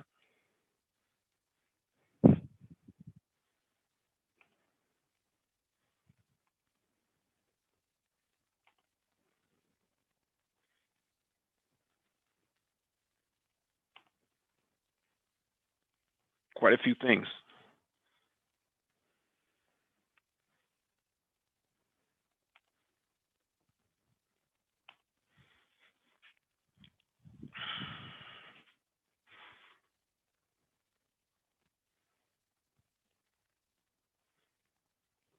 All the more reason why we need to really do more research on getting up there. I would love to see them drill some 100 to 200 feet beneath the surface. I think they could actually do it. I mean, with all the experience we have in mining for oil beneath the ocean, with these oil refinery rigs, I don't see why we can't do the same thing up there. Who knows what might come out of the ground? Because there's same mineral resources up there that we have down here. What if there is oil up there or some other resource? All right, this one is from livescience.com. Where do black holes lead? Probably to the manosphere. So there you are, about to leap into a black hole. You the fucking worst. Black hole. Shit. So there you are, about to leap into a black hole. What could possibly await? Should, against all odds, you somehow survive. Where would you end up, and what tantalizing tales would you be able to regale if you managed to clamber your way back? The simple answer to all these questions is, as Professor Richard Massey explains, who knows? As a Royal Society research fellow at the Institute of Computational Cosmology at Durham University, Massey is fully aware that the mysteries of black holes run deep. Fail, falling through an event horizon is literally passing beyond the veil. Once someone falls past it, nobody could ever send a message back, he said. They'd be ripped to pieces by the enormous gravity. So I doubt anyone falling through would get anywhere. If that sounds like a disappointing and painful answer, then it is to be expected. Ever since Albert Einstein's general theory of relativity was considered to have predicted black holes by linking space time with the action of gravity, it has been known that black holes result from the death of a massive star, leaving behind a small, dense remnant core. Assuming this core has more than roughly 3 times the mass of the sun, gravity would overwhelm to such a degree that it would fall in on itself into a single point or singularity, understood to be the black hole's infinitely dense core. The resultant uninhabitable black hole would have such a powerful gravitational pull that not even light could avoid it. Damn. So should you find yourself at the event horizon, the point at which light and matter can only pass inward, as proposed by the German astronomer Carl Schwarzschild, there is no escape. According to Massey, tidal forces will reduce your body into strands of atoms, or spaghettification, as it is also known, and the object would eventually end up crushed at the singularity. The idea that you could pop out somewhere, perhaps at the other side, seems utterly fantastical. Shout out to Mr. Fantastic. Or is it? Over the years, scientists have looked into the possibility that black holes could be wormholes to other galaxies. They may even be, as some have suggested, a path to another universe. Such an idea has been floating around for some time. Einstein teamed up with Nathan Rosen to theorize bridges that connect two different points in space time in 1935. But it gained some fresh ground in the 1980s when physicist Kip Thorne, one of the world's leading experts on the astrophysical implications of Einstein's general theory of relativity, raised a discussion about whether objects could physically travel through them. Reading Kip Thorne's popular book about wormholes is what first got me excited about physics as a child, Massey said. But it doesn't seem likely that wormholes exist. Indeed, Thorne, who lent his expert advice to the production team for the Hollywood movie Interstellar, wrote, "We see no objects in our universe that could become wormholes as they age." In his book, The Science of Interstellar, Thorne told Space.com that journeys through these theoretical tunnels would mostly remain science fiction, and there is certainly no firm evidence that a black hole could allow such a passage. But the problem is that we can't get up close to see ourselves. Why? We can't even take photographs of anything that takes place inside a black hole. If light cannot escape their immense gravity, then nothing can be snapped by a camera. As it stands, theory suggests that anything which goes beyond the event horizon is simply added to the black hole, and what's more, because time distorts close to this boundary, this will appear to take place incredibly slowly. So answers won't be quickly forthcoming. I think the standard story is that they lead to the end of time, said Douglas Finkenbeiner, professor of astronomy and physics at Harvard University. An observer far away will not see their astronaut friend. Why does this keep doing this?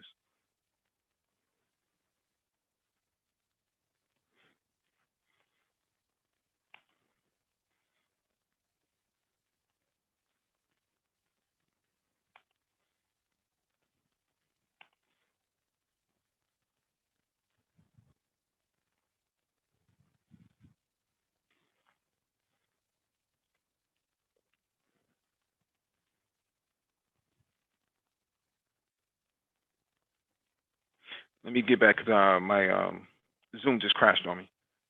An observer far away will not see their astronaut friend fall into the black hole. They'll just get redder and fainter as they approach in the event horizon as a result of gravitational redshift. But the friend falls right in to go to a place beyond forever, whatever that means. Certainly, if black holes do lead to another part of the galaxy or another universe, there would need to be something opposite to them on the other side.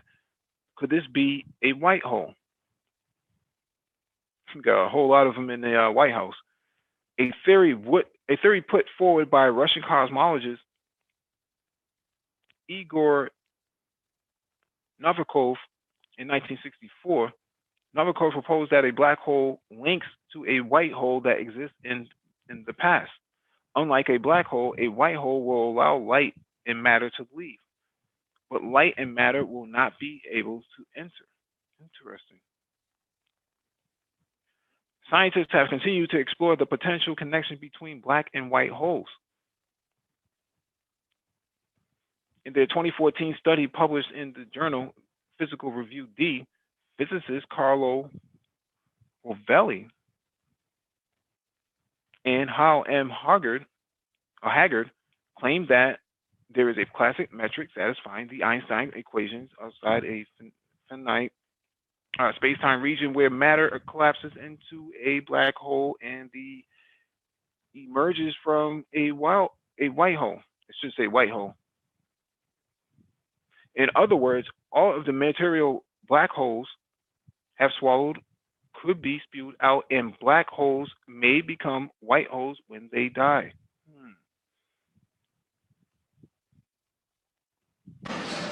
Hey, any of those whole swirlers?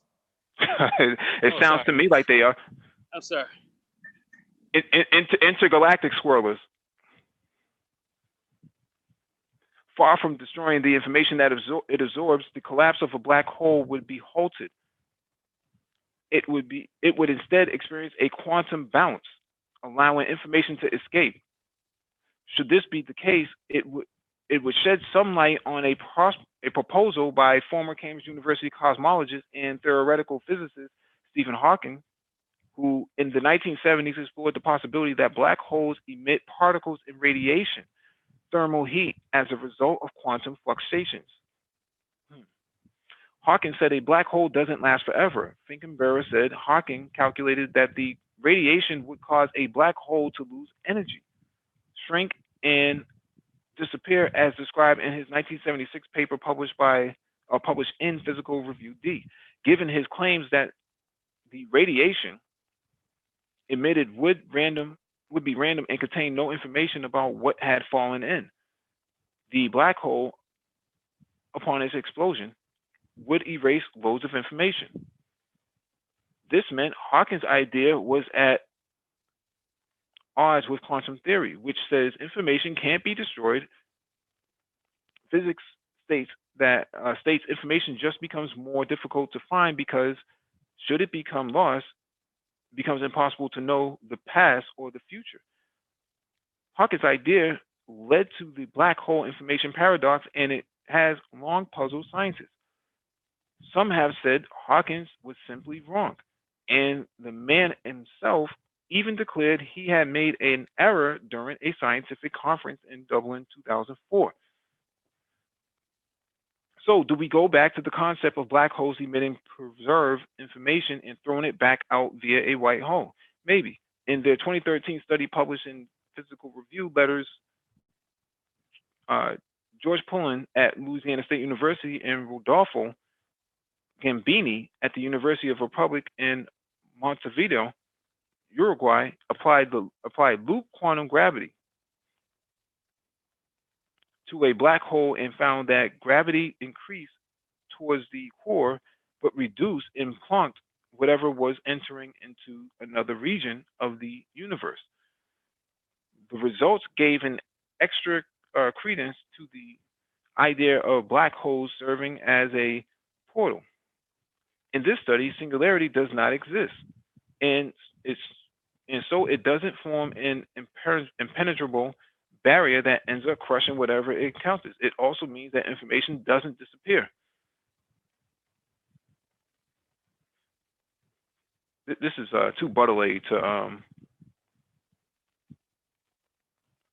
yeah, this is too butterly. So there's a debate going on as to what a black hole consists of and what its capabilities are.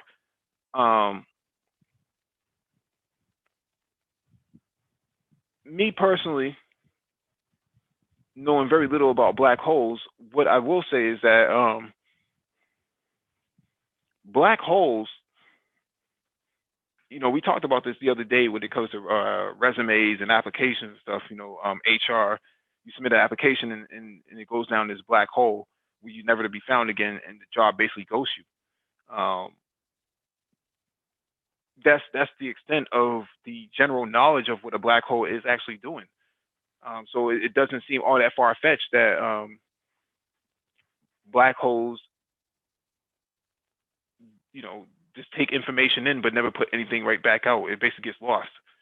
But according to this article, is that the recent theory is that a black hole doesn't actually wipe out data.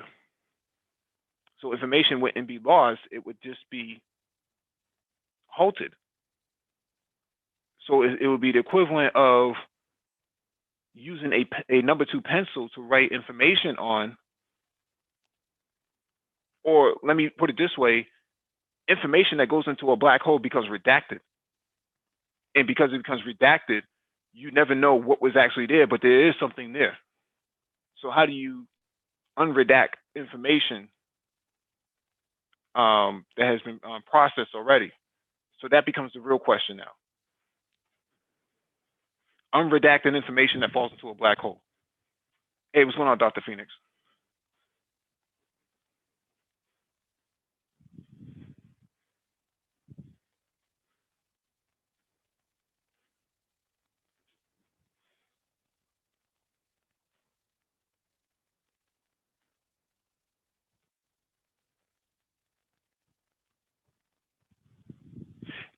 Yeah, DE Raptor, that's what they want you to believe. Or at least that's what's being presented. So, but it makes sense that if there's going to be a white hole, the information that's going to come out of it is going to be unredacted. From my understanding.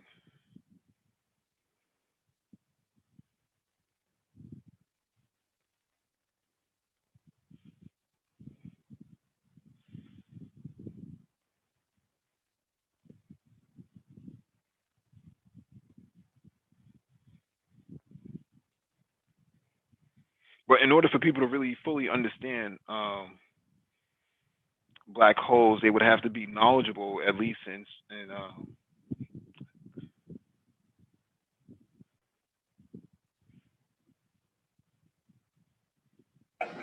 Hey, Mike, did you call me? no. Oh, I'm sorry, man. I'm away from my phone for a second. So, Yeah. Okay, go ahead. Yeah. So what I'm saying here is, you would be right in your assessment, DE, that there has to be an exit to a black hole if there's an entry. But if everything is slowing down time-wise as it approaches, and then when it goes to the black hole, the time is completely lost.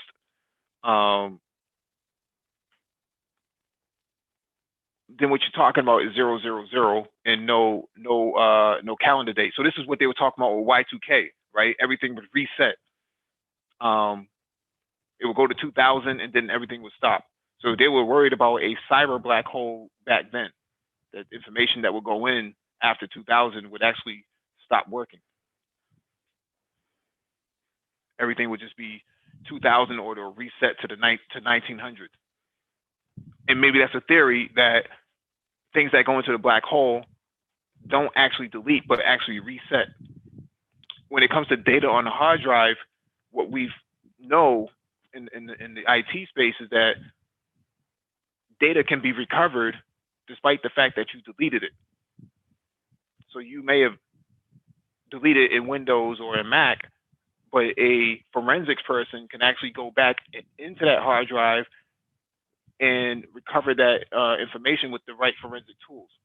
Maybe what happens with data that goes into a black hole, it becomes redacted, but when it comes out the white hole as an exit from the black hole, the data is now recoverable in some way, shape, or form, but we don't know beyond what the white hole does, what happens at that point.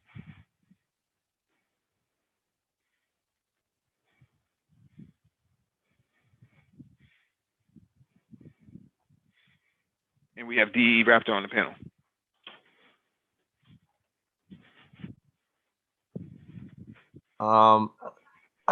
Let me say something. If say in the case of data storage, data is a physical thing. Ones and zeros, A, B, C, D. Once you write it, it's like on paper. Instead of writing it on a piece of paper where you can see it and with ink where you can see it, you're actually doing an electronic. It might be let's say in the old days you used to have vinyl with a scratch on it. Today you have a disc or some kind of material that you are storing this thing on, and you are making a physical it's physical. People look at it as though it's just this invisible thing. Everybody is thinking about the cloud, but it is physical. Everything is physical. And when you try to erase that, you can't erase all traces of it. You can never erase all traces unless you destroy that disc or the tape or whatever. It's like burning a piece of paper. Once you burn a piece of paper, then you destroy it. You have to destroy that disc. You have to burn it or something, melt it again.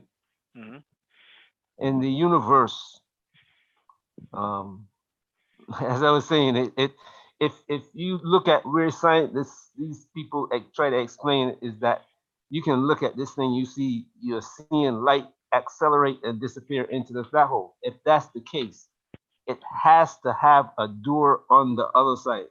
It has to have an exit. Because if you're putting something like the second statement I made about the balloon, if you're putting something in that balloon, it has to be a pressure that's pushing that material into that balloon. And the balloon on the other side is got to be expanding. So after a while, the acceleration stops, and then the balloon is going to burst. So our entire universe cannot disappear inside that black hole. It's impossible for our entire universe to disappear into that black hole unless there's an exit. It has to be some type of volcano. If you look at a volcano,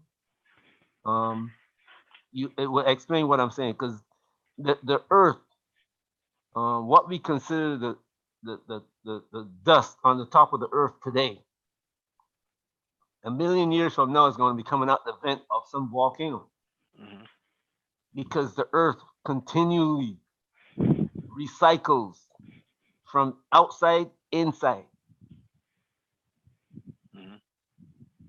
And that's the way the universe works. If the Earth cannot work in the opposite of the universe, it has to work with the universe. And if it's working on the opposite universe, the universe is going to destroy the Earth. The Earth is not big enough to withstand the pressure of the universe itself.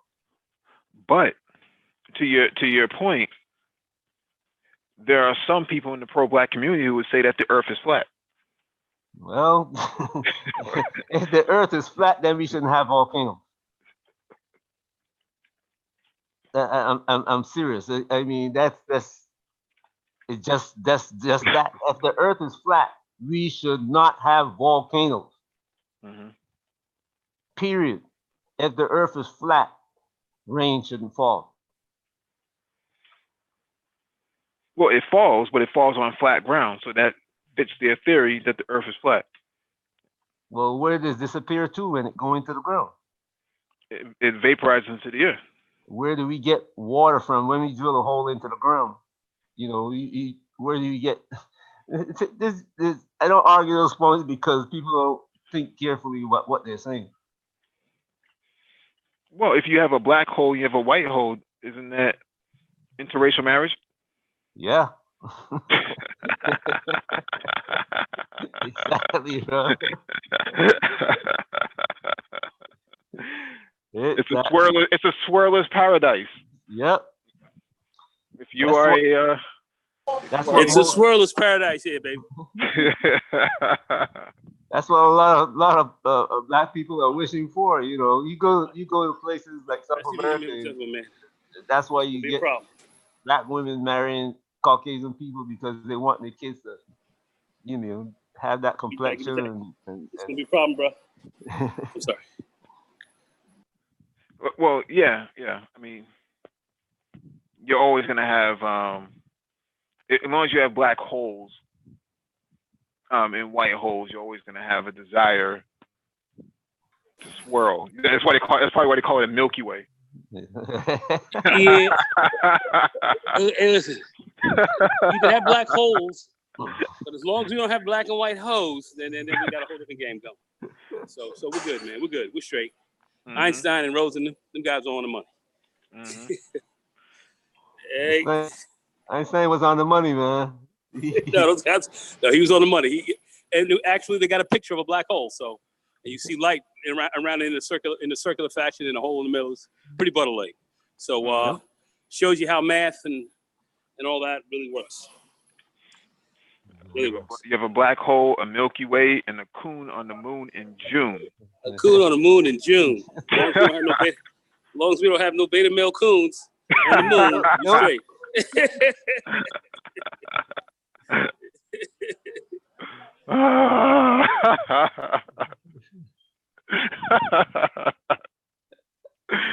Oh man, I I'm don't think we sorry. I turned the chat into a hilarious thing.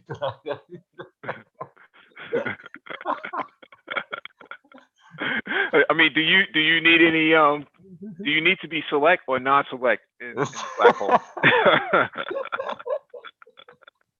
I don't know. In that case, look, you got guys like Dr. Phoenix. You got MOT. These are the guys that gotta answer these very questions. These guys. Hold a second, DE. I was going to ask you real quick. Einstein and them, they didn't. He Rosen and Bose and all those guys. They didn't figure for. They didn't have any equations for select and non-select, did they? No. I thought it was E. I think E equals Einstein was MC working squared. towards. I think Einstein was working towards that theory once.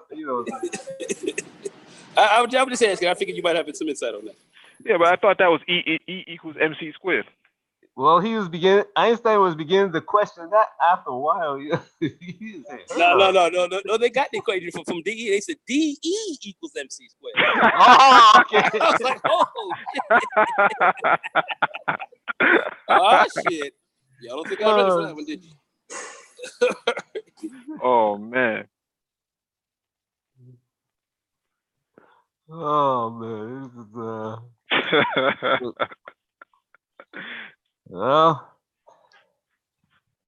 all the non-select guys. Well, I guess the select guys. Oh my goodness, this is gonna be a problem because for some people, the non-select are select. You know what I'm saying? These are the people who get put on the pedestal, held up as the what do you call it now? The pinnacle of black, blackness. So, I don't know. Sometimes I listen to this thing and it confuses me. Sometimes I have to laugh. I say, you know what, maybe brother, you don't have the knowledge to deal with this thing, so stay out. Well, that gives way to a intergalactical Dom game.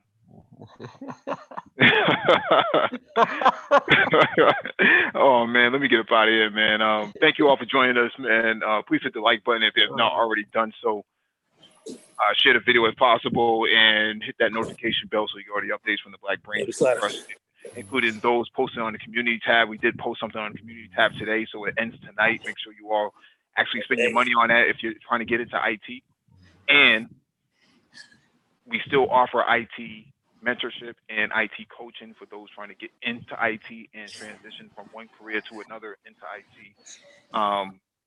One IT career to another, we do offer coaching on that and resume viewer reviews as well. So make sure you hit it. Can I make one quick statement, Mike? You're dealing with subjects tonight about people going to Udacity. And what's that? Repeat that again, my man. I'm sorry. Udacity. Udacity. Mike made a statement about Udacity tonight and the training that they're giving. And I was thinking, if a person took those classes and he has a printer, as the price of printers come down, he now becomes his own employer. Man, he can do He's a lot a of things. creator. He's a creator because he has the knowledge to write the code. He has the knowledge to build he has everything in his head and at his fingertips in his computer to become his own corporation. Facts. Facts. So that investment is like investing 6 months of your life to make profit for the rest of your life. All right. Oh, All right. Shalom, everyone.